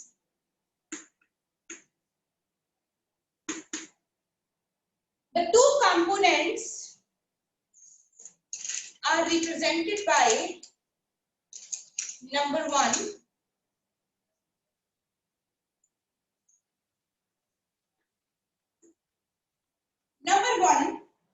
सबसे पहला जो नेम का वर्ड होगा, जो भी नाम हम साइंटिफिक नेम देंगे वो होगा जेनेरिक नेम। Generic name. और जो दूसरा लेटर होगा वो होगा specific epithet.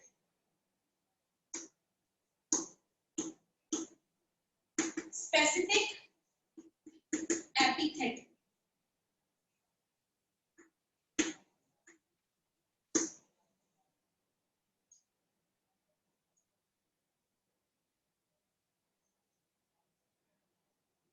Okay, generic name क्या रिप्रेजेंट करता है? Generic represent by group of characters. Generic name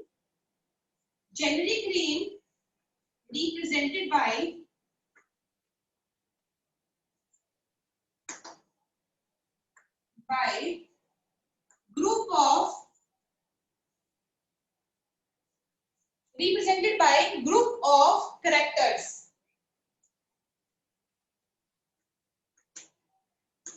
काफी सारे कैरेक्टर्स को एक साथ लिख देते हैं जेनेरिक नेम के अंदर। जेनेरिक नेम एक नाम एक ही वर्ड का होता है, फिर उस एक वर्ड में सारे कैरेक्टर्स इंक्लूड होते हैं किसी भी पर्टिकुलर ग्रुप के। तो it includes the group of characters and specific epithet represented by individual characters. It is represented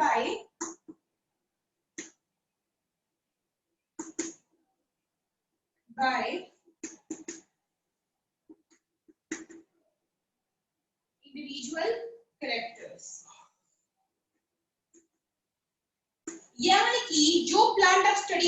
उसका ही करेक्टर इसमें आएगा, एक ही करेक्टर होगा, एक पर्टिकुलर करेक्टर को डिस्क्राइब कर रहा होगा स्पेसिफिक एपिथेट, बट जबकि उसका जेनेरिक नेम सारे कैरेक्टरिस्टिक्स को जो है वो बताएगा।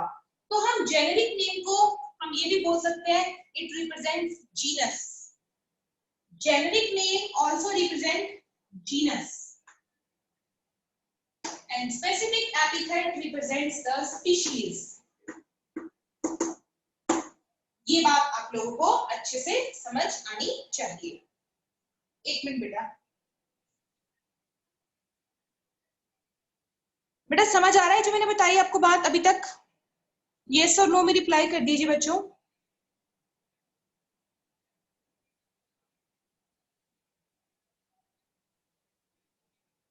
Okay good, okay good, right. एक और बच्चा है ना बेटा, 2 बच्चों का मैसेज आया है अभी। समझ आ रहा है बच्चे? चलिए नाइस। अब देखिएगा बेटा, मैंने आपको ये बता दिया कि 2 कंपोनेंट्स है आईसीबीएम के अंदर। पहला कंपोनेंट क्या एक्सप्लेन कर रहा है, दूसरा कंपोनेंट इसका क्या एक्सप्लेन करना चाह रहा है, ठीक है। इसके बाद की बात करते हैं अब हम।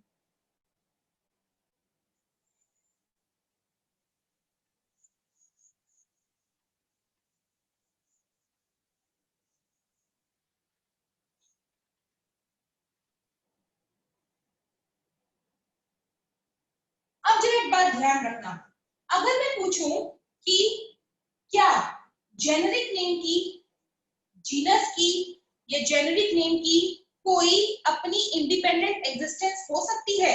क्या जेनेरिक नेम अगर हम सिंपल लिखें, जैसे जैसे मैंगो को बोलते हैं मैंगनीफेरा इंडिका, तो मैंगीफेरा इंडिका, तो मैंगीफेरा क्या है, जेनेरिक नेम है।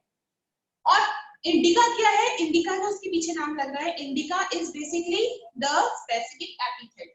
अगर मैं लिख दूं सिंपल, मैं पूरा नाम ना लिखूं, मैंगीफेरा इंडिका ना लिखूं, मैं आपको एग्जांपल देके बताती हूँ मैं क्या बोलना चाह रही हूँ। मैंगो का साइंटिफिक नेम है, मैंगो को साइंटिफिकली बोला जाता है Mangifera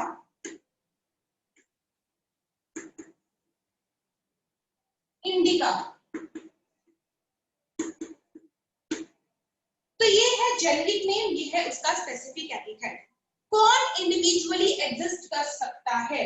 I can write Mangifera individually, यानी अगर मैं इतना नाम लिखूं तो समझ आ रहा है मैंगीफेरा मैंगो को डिस्क्राइब कर रही है।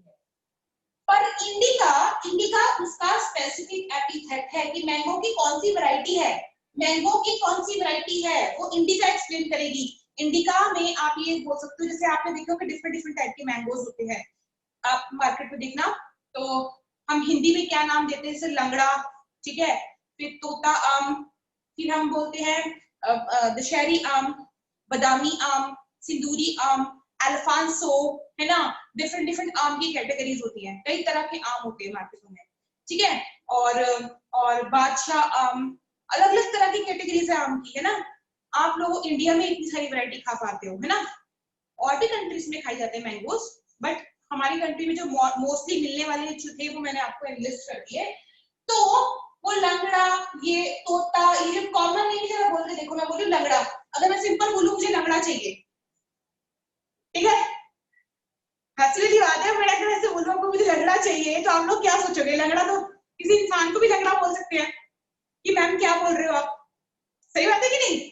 अच्छा मुझे तोता चाहिए, मैं आम नहीं बोल रही, क्योंकि आम, आम मतलब मैंगो, मैंगो मतलब मैंगीफेरा, मैं नहीं बोल रही कि मैंगीफेरा का लंगड़ा वर्जन मुझे दो, मतलब कि मैंगो का मुझे लंगड़ा वाला मैंगो चाहिए कि क्या। अगर मैं सिंपल बोलूं कि बेटा कल दशहरी लेके आना, अब दशहरी लेके आना, दशहरी दशहरी मैंने क्या मांगी, क्या चीज मांगी, जिसको पता होगा दशहरी मैंगो होगा वो मैंगो लेके आएगा, है ना।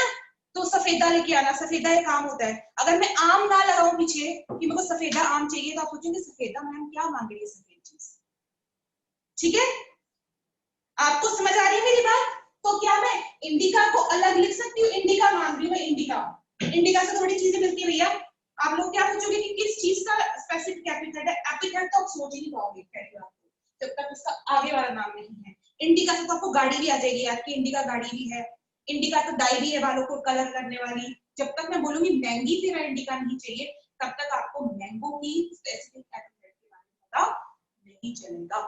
तो ये इंडिपेंडेंटली एग्जिस्ट नहीं करता।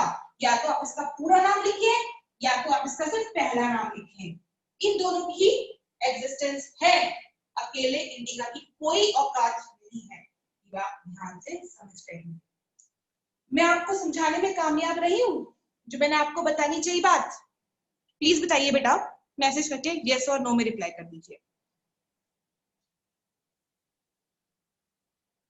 हरी अप, फटाफट से बेटा, जल्दी जल्दी।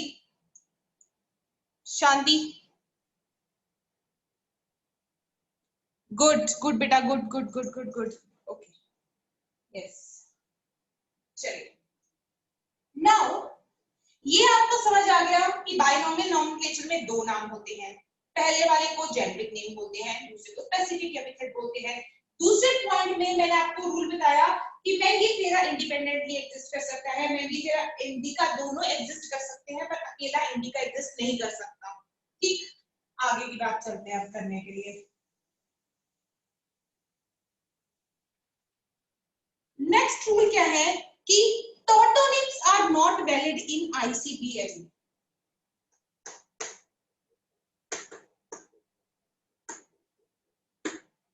Tautonyms are not valid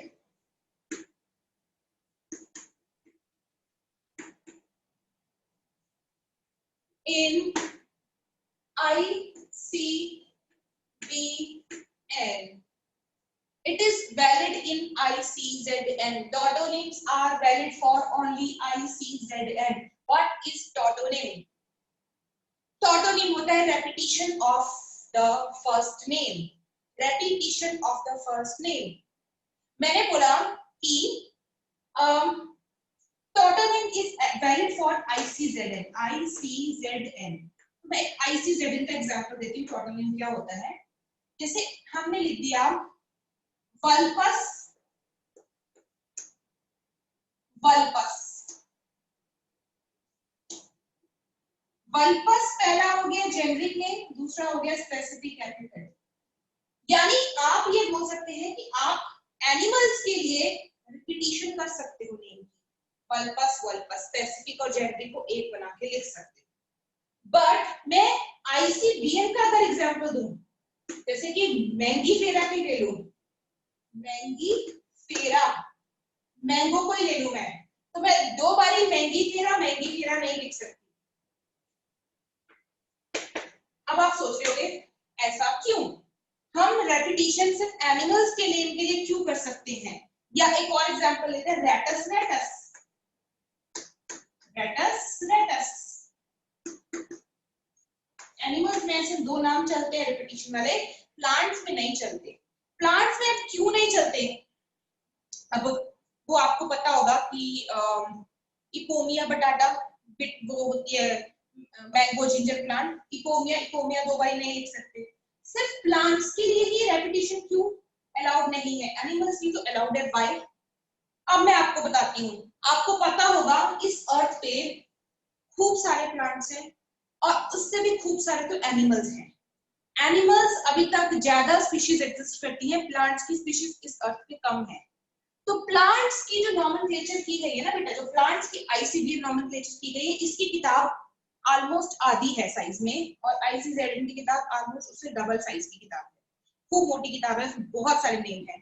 अब इतने सारे नेम है कि हम एनिमल्स के दो नाम भी याद करने में कंफ्यूज होते हैं, ये और ये वाला, ये अलग और ये अलग।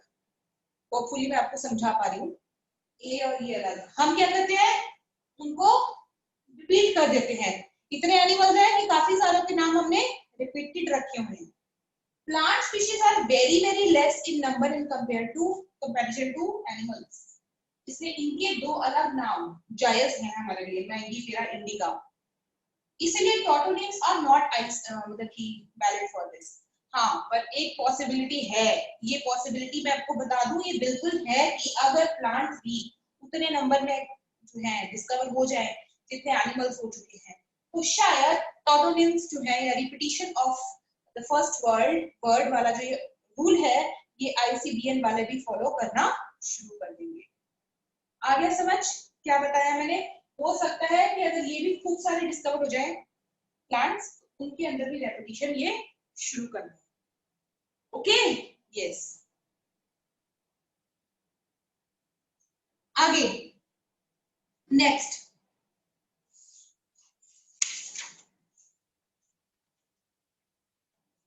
यस। अब अगला रूल, ये आपका नेक्स्ट रूल था कि टोटोनिम्स आर नॉट वैलिड।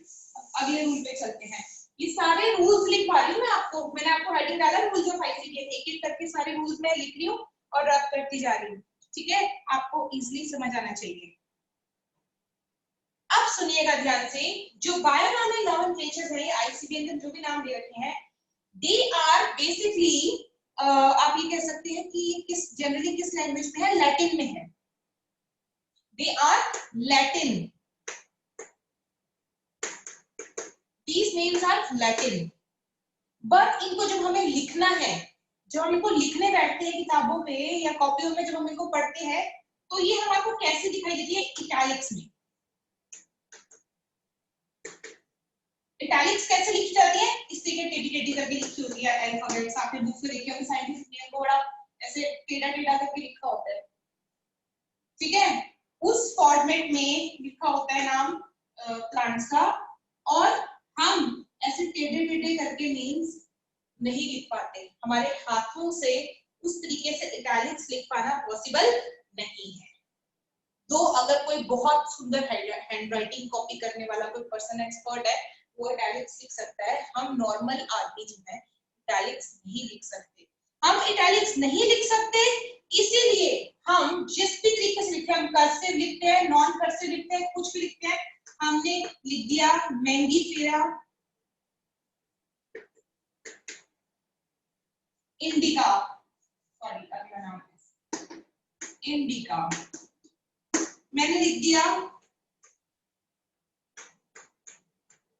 इपोमिया बटाटा,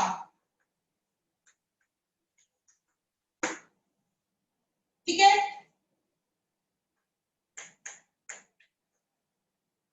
सोलिनम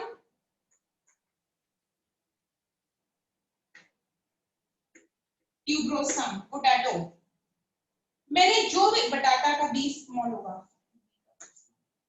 ठीक है? मैंने लिखा मैंगीफेरा इंडिका, मैंने जैसे भी लिखा साइंटिफिक नेम किसी भी हैंडराइटिंग में, क्योंकि मैं इसको इटैलिक्स में नहीं लिख सकती, इसलिए मेरे को क्या करना पड़ेगा? ये रूल है, अगला rule, you have to underline the generic name and specific epithet individually, एक साथ नहीं, अलग अलग करके इंडिविजुअली इनको अंडरलाइन करके लिखना है। अंडरलाइन किया हुआ वर्ड मतलब आपने हाथ से लिखा है, हाथ से लिखा है और इटैलिक्स लिखना पॉसिबल नहीं है, इसलिए हर एक को हम इंडिविजुअली अंडरलाइन करेंगे। Underlining the generic and specific epithet is the next rule जो मैंने आपको बताया।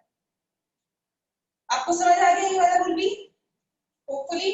चलिए आगे चलते हैं अगले रूल पे। अब मैं आपसे एक सवाल पूछती हूँ, आप लोगों से जानना चाहती हूँ, मैंने ये बोला कि आईसीडीएस में जितने भी नाम लिखे हैं वो सारे जनरली जो है लैटिन के डिक्शनरी से लिए गए हैं। लैटिन डिक्शनरी का यूज क्यों किया गया? हम अपनी जो इंग्लिश डिक्शनरी है उसका यूज क्यों नहीं किया? लैटिन के नाम जो कितने अजीब से हैं, इपोमिया, मैंगीफेरा, है ना? हमने इंग्लिश डिक्शनरी क्यों यूज नहीं करी? इंग्लिश डिक्शनरी मतलब हमने मैंगो को, हम इधर इंडिया में मैंगो बोलते होंगे, बाहर भी कुछ लोग मैंगो बोलते होंगे, काफी कंट्रीज में कुछ और भी बोलते होंगे, हमने इंग्लिश डिक्शनरी यूज क्यों नहीं करी? हमने लैटिन डिक्शनरी क्यों यूज करी? मैं आई कैमरा के सामने, मुझे रिप्लाई करके बताइए, यू नो द आंसर और नो, यस और नो में आंसर बता दीजिए बस। आप जानते हैं तो यस करके मुझे बताइए, नहीं पता तो नो लिख दीजिए। आईसीडीएस ने लैटिन लैंग्वेज की डिक्शनरी का यूज क्यों किया है? जानते हैं आप आंसर तो यस, अदरवाइज नो में answer, no. Okay, what about others? Okay, नहीं पता आप लोगों को। लैटिन यूज करने के पीछे बहुत सारे कारण थे बेटा। सबसे पहली बात, लैटिन लैंग्वेज अब बोली नहीं जाती है, now it is considered to be a dead language, dead language. Latin बहुत पहले लिख दी गई लैंग्वेज है। अब इसकी डिक्शनरी को क्लोज कर दिया गया है। अब किसी भी कंट्री में लैटिन नहीं बोली जाती, ना ही पढ़ी जाती है। लैटिन एक डेड डिक्शनरी है। डेड मतलब अब उसके अंदर कुछ मॉडिफिकेशन नहीं की जा सकती।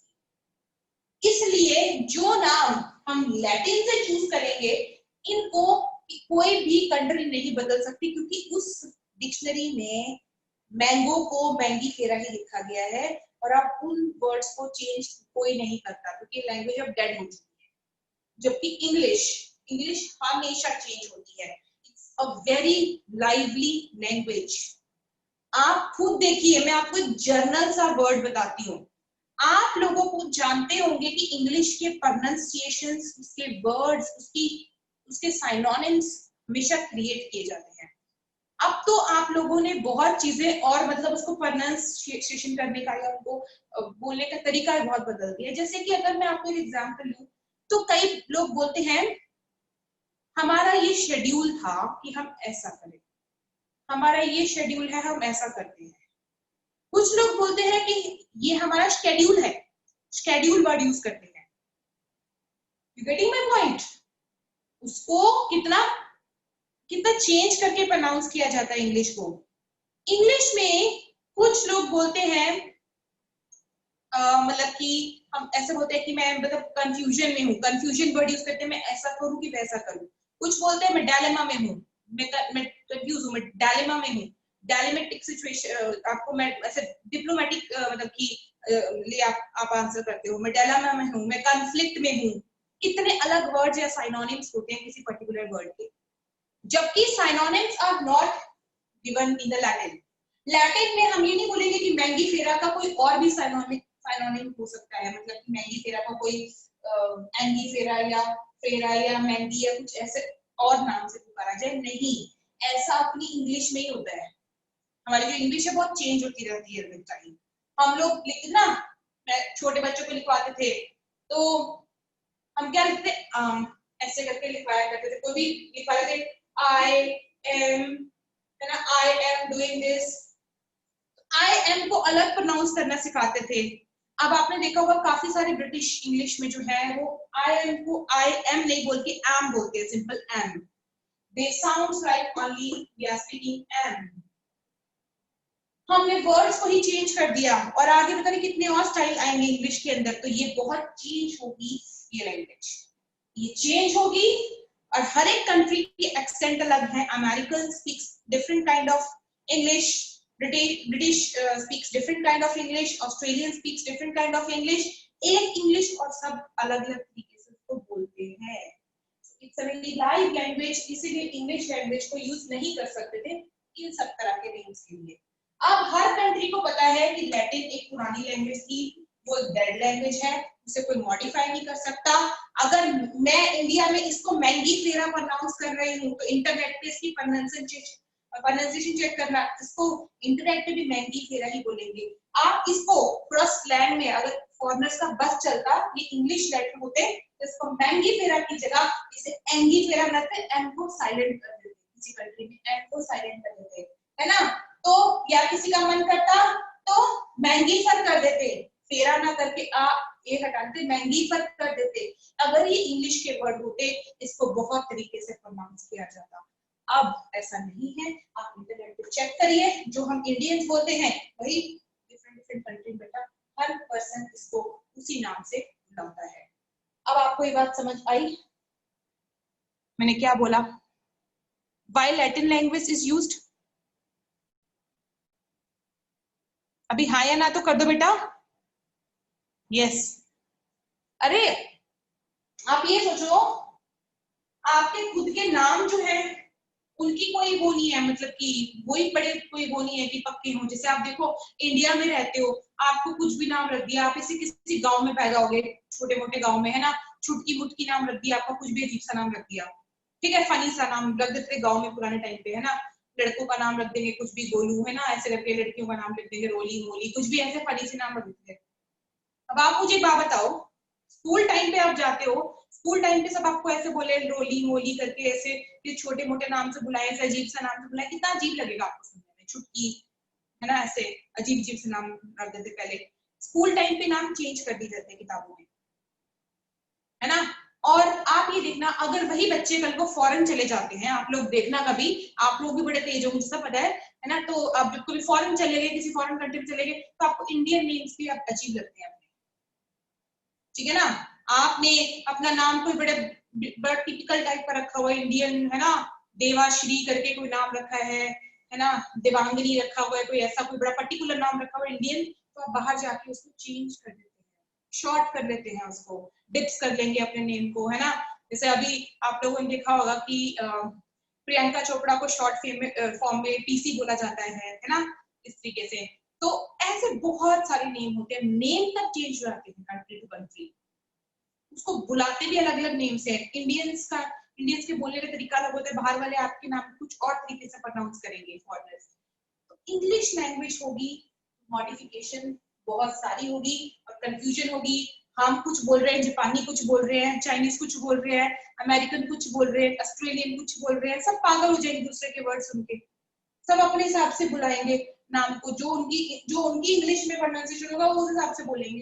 पर लैटिन सबके लिए सेम है, इसलिए Latin language, but we write it in italics, थोड़ा टेढ़ा टेढ़ा करके, नहीं लिख सकते, कंप्यूटर लिख सकता है, हम अपने हाथ से लिखेंगे तो आई थिंक आपको क्लियर हो गया। अगला रूल भी यही समझा देती हूँ। अगला रूल ये कहता है कि जेनरिक नेम का जो पहला लेटर है it is always capital. Mangifera का एम कैपिटल, इकोमिया का आई कैपिटल, सोलेनम का एस कैपिटल, ठीक है। तो इन सबका पहला लेटर कैपिटल, और इनका दूसरा नाम का जो जेनरिक जो स्पेसिफिक एपिथेट है उनका पहला लेटर स्मॉल होना चाहिए, small I, small B, small T, like this. ये अगला रूल था, राइट। नेक्स्ट, अब सुनो जरा ध्यान से, एक और चीज बता दूं मैं आपको। अगला रूल बड़ा अच्छा रखा गया, मतलब काफी लोगों को ना प्रॉब्लम ये होती थी कि जो वर्ड्स लिमिट है ना वो बहुत, अगर ज्यादा बड़ा नाम होगा, मैंगीफेरा तो एक छोटा सा नाम है, पर आप देखो क्रायोफाइलम सेक्सिटालिस कितना बड़ा नाम, एक ही वर्ड है, मैंने इसे दो अलग तोड़ के लिखा था, क्रायोफाइलम सेक्सिटालिस कितना बड़ा वर्ड है, इसमें कितने सारे लेटर्स होंगे, स्पेलिंग मिस्टेक भी हो सकती है लिखते लिखते। इतने बड़े बड़े नाम याद करना जिनमें लेटर मोर देन 12 हो, आप लोगों के लिए बड़ा मुश्किल है। बायनॉमियल नोमेनक्लेचर ने ऐसा बोला कि जेनरिक नेम और स्पेसिफिक एपिथेट दोनों ही अप टू 12 लेटर्स तक, वर्ड लेटर तक ही होने चाहिए। क्या बोला इन्होंने कि generic name and specific epithet, इसमें भी मैक्सिमम 12 लेटर्स होने चाहिए नाम, इसमें भी मैक्सिमम 12 लेटर्स होने चाहिए नाम। आप जितने भी नाम अपनी किताबों में पढ़ोगे साइंटिफिक, वो कम से कम 12 वर्ड से ही बने होंगे, 12 लेटर से ही बने होंगे जो वर्ड बना होगा, 12 से ज्यादा वर्ड नहीं होते, ठीक है। तो ये चीज, नेक्स्ट इज, ये भी आईसीबीएन ने रूल बनाया था कि 12 तक ही होने चाहिए, इससे बड़ा नाम लोगों के लिए मुश्किल खड़ी करता है याद करने में, तो ये भी रूल हो गया। अब नेक्स्ट बात करते हैं इसके बाद।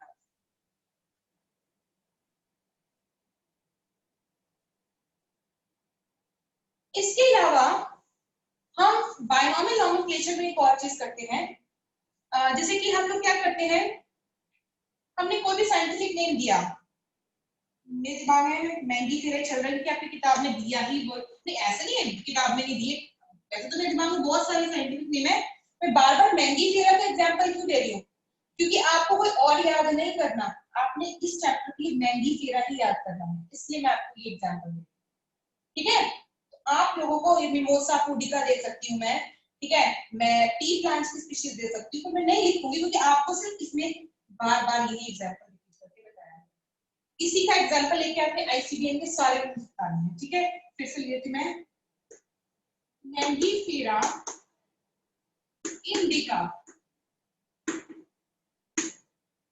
अब अगला रूल क्या बताता है, अगला रूल बताता है कि जिस भी साइंटिस्ट ने ये नाम कंसीडर किया है या पहली बार डिस्कवर किया दिया, उसका नाम आप पीछे लिखोगे, LINN, ये लीनियस ने दिया है, पर मैं पूरा लीनियस भी नहीं लिखूंगी क्योंकि हो सकता है साइंटिस्ट का नाम 12 लेटर से ज्यादा हो बड़ा। नाम तो कितना बड़ा हो सकता है आपका, कितना बड़ा नाम हो सकता है, 12 लेटर से ज्यादा बड़ा नाम भी हो सकता है। और फिर मेरा नाम फिर से ज्यादा हो जाएगा, ट्राइन 3 लेटर्स का हो गया तो मेरे लिए बड़ा प्रॉब्लम हो जाएगी, दिक्कत परेशानी बढ़ जाएगी। तो मैंने क्या करना है, इन दोनों को सेपरेटली अंडरलाइन कर देना है और लास्ट में जिसने इसको डिस्कवर किया उसका नाम भी दे सकती हूँ। बट बायनोमियल नोमेनक्लेचर ये कहती है कि बायनोमियल नोमेनक्लेचर से दो ही नाम होंगे, ये और ये। It is not a part of binomial nomenclature. आप नाम जरूर दे सकते हो पीछे किसने डिस्कवर किया है, but it should be in a short word. आप पूरा नाम नहीं लिखोगे, उसका शॉर्ट में लिखोगे और डॉट लगा दोगे, एब्रिविएशन की तरह यूज करोगे। और इसको कभी भी अंडरलाइन हम नहीं करते, सिर्फ दो ही नाम को अंडरलाइन करते हैं, यही बायनोमियल नोमेनक्लेचर का अगला रूल। क्लियर हो गया होगा आपको? तो these are the various rules which are present in your NCERT also, and I have told you about. तो आप लोगों को इतना तो समझ आ गया होगा कि मैं क्या बता रही थी। चलिए नेक्स्ट चीज पे चलते हैं। नेक्स्ट है next is trinomial nomenclature. Poly कर लिया, बाई कर लिया, अब आते हैं ट्राइनोमियल नोमेनक्लेचर।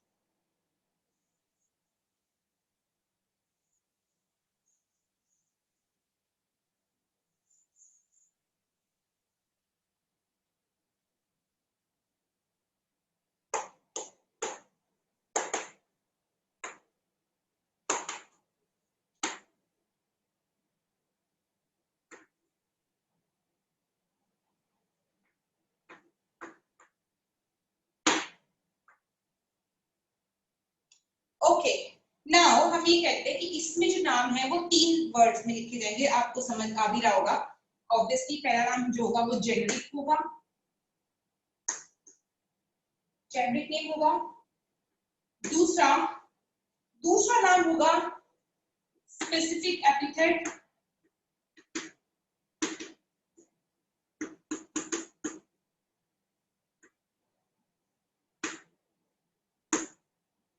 तीसरा नाम इसमें जो रहेगा, तीसरा नाम होगा सब स्पेसिफिक एपिथेट। सब स्पेसिफिक एपिथेट।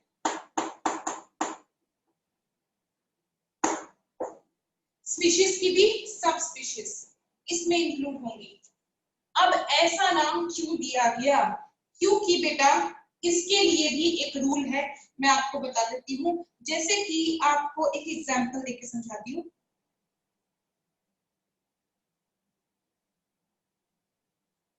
आपका टाइम भी हो गया है, थोड़ा ये बड़ा टॉपिक है, पर मैं आपको थोड़ा सा इसका लिंक देती हूँ, कल एग्जांपल देके बताऊंगी, आज एग्जांपल नहीं कराऊंगी। अब अगर हम बोले कि अगर ऑर्गेनिज्म है, उसमें कोई भी ऑर्गेनिज्म में अगर आप ये कह लो कि अगर उसकी जेनेरिक नेम, उसके जीनस सेम है, उसकी स्पीशीज सेम है, पर उसके सब स्पीशीज अलग अलग है। सब स्पीशीज को कैसे अलग करते हैं, अगर कोई भी ऑर्गेनिजम्स हम कंपेयर कर रहे हैं, मान लीजिए हमने 3 ऑर्गेनिजम्स को कंपेयर किया। चलिए मैं आपको एक एग्जांपल लेके जाती हूँ। घर के 3 ब्रदर्स हैं, मान लीजिए 3 ब्रदर हैं। मैं आपको ऐसे बनाती हूँ कि एक हाउस है, हाउस में 3 ब्रदर्स हैं, 1 2 एंड 3। अब मान लीजिए, एज्यूम करने को बोल रही हूँ, ऐसा जरूरी हो ऐसा नहीं है, मान लीजिए तीनों के तीनों जो हैं वो ट्विंस है, एक दूसरे से मिलते जुलते ट्विंस है, काफी हद तक सेम है। एक का नाम है एबी, एक का नाम है नॉडी, एक का नाम है कुछ भी रख लीजिए गॉबी। AB, Noddy, गॉबी। अब मैं आपको एग्जांपल देके बता रही हूँ। मान लीजिए 3 भाई हैं, तीनों ही ट्विंस हैं, ठीक है ना, जुड़वा ब्रदर है सारे के सारे। अब हम बोले कि इनकी शक्ल काफी सेम है ना, हम इनको बीच को डिफरेंशिएट नहीं कर पा रहे। जैसे कि मान लीजिए एबी के बाल जो हैं वो ब्राउन कलर के हैं, नॉडी के ब्लैक कलर के हेयर्स हैं, और गॉबी के जो बाल हैं वो थोड़े से ग्रेइश कलर के हैं। शक्ल सबकी सेम है, इसका नाक थोड़ा मोटा है, इसके लिप्स थोड़े मोटे हैं, इसकी आंखें थोड़ी छोटी हैं। है तो तीनों जुड़वा, पर जरूरी नहीं है कि ऐसा कभी भी नहीं होता कि जुड़वा भी 100% एक दूसरे से मिलते जुलते हैं। आपको दुनिया को धोखा लग सकता है कि जुड़वा एक जैसे हो, पर कभी भी ऐसा नहीं होता। डीएनए का हमेशा डिफरेंस रहता है, हर ऑर्गेनिज्म का डीएनए एक दूसरे से डिफरेंट होता है, तो उनमें कुछ ना कुछ तो माइन्यूट डिफरेंस रहेगा ही रहेगा। ठीक है, तो मैं अगर ये बोल रही हूँ कि तीनों काफी हद तक सेम है, पर तीनों में कुछ छोटे छोटे डिफरेंसेस हैं, तो हम क्या कर सकते हैं, हमने इन तीनों के नाम अलग कर दिए। एक को एडी बोला, एक को नॉडी बोला, एक को गॉबी बोला, हमने तीनों के नाम ही अलग कर दिए। उसी तरीके से अगर हम बात करें, आपको पता होगा कॉलीफ्लावर आप खाते हैं घर में, पत्ता गोभी खाते होंगे, है ना, फूल गोभी खाते होंगे, फूल गोभी की सब्जी खाई होगी, तो फूल गोभी के ही जुड़वा भाई बहन कौन है, फूल गोभी की फैमिली को बिलोंग करती है पत्ता गोभी। पत्ता गोभी फूल गोभी है तो दोनों क्या है, फ्लावर्स ही है, प्लांट के फ्लावर पोर्शन है जो हम खाते हैं। अच्छा, उसी से मिलती जुलती होती है ब्रोकली, ब्रोकली भी उसी फैमिली को बिलोंग करती है जिसमें गोभी आती है, तो सारे क्या हो गए, जुड़वा हो गए ना। इसके अंदर एक और आती है, मार्केट में अगर देखो केल के नाम से आती है, केल भी एक कैबेज का ही टाइप होता है, केल मिलती है, कोलराबी मिलती है, लाल कलर की पत्ता गोभी मिलती है, लाल रंग की पत्ता गोभी मिलती है, ये सारे क्या है तो पत्ता गोभी की ही फैमिली, बट सब में थोड़ा थोड़ा डिफरेंस है, सबका टेस्ट डिफरेंस है, सबको बनाने का तरीका अलग है, सबको किसी ना किसी चीज के साथ खाया जाता है, तो इस वजह से they have some differences but many similarities, but little bit difference. तो अगर उनका जेनरिक नेम सेम होगा, स्पेसिफिक एपिथेट सेम होगा, तो उनका सब स्पेसिफिक एपिथेट जरूर अलग होगा।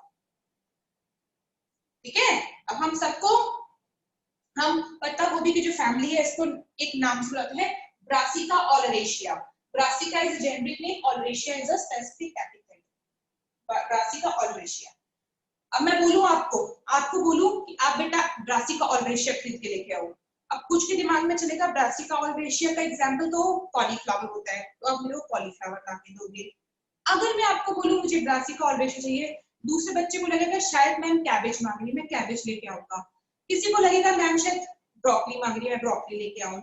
तो बेटा जब तक मैंने आपको सिर्फ ब्रासिका ओलरेशिया बोला था, तब तक आपको समझ नहीं आया कि मैंने क्या मांगा है, उसके पीछे कोई ना कोई सब नेम भी होगा उसका। जब मैं सब नेम बोलूंगी, जैसे कि अगर मैं एग्जांपल देके आपको बताऊं, तो कॉलीफ्लावर को बोलते हैं ब्रासिका ओलरेशिया बोट्राइटस।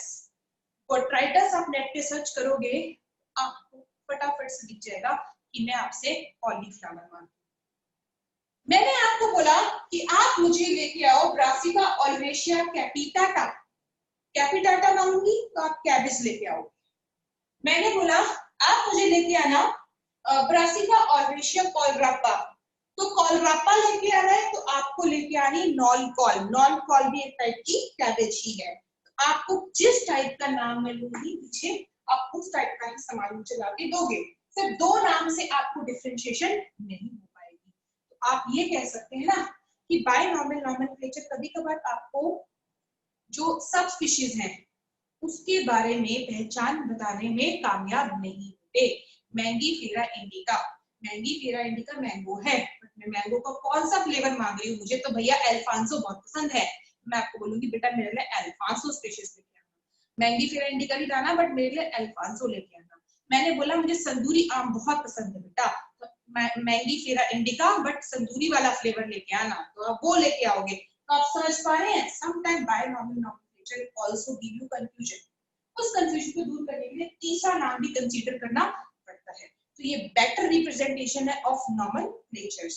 आज के लिए इतना ही करेंगे, कल इसके एग्जाम्पल हम और आगे लैबोरेटरी पढ़ेंगे। तो आप लोगों को समझ आ गया तो यस रिप्लाई कर दीजिए, एंड हम इस चैप्टर को यहीं पर क्लोज करेंगे। अच्छे समझ आया ना बच्चों, बढ़िया से? चलिए फिर आज का लेक्चर यहीं खत्म करते हैं। Okay bye.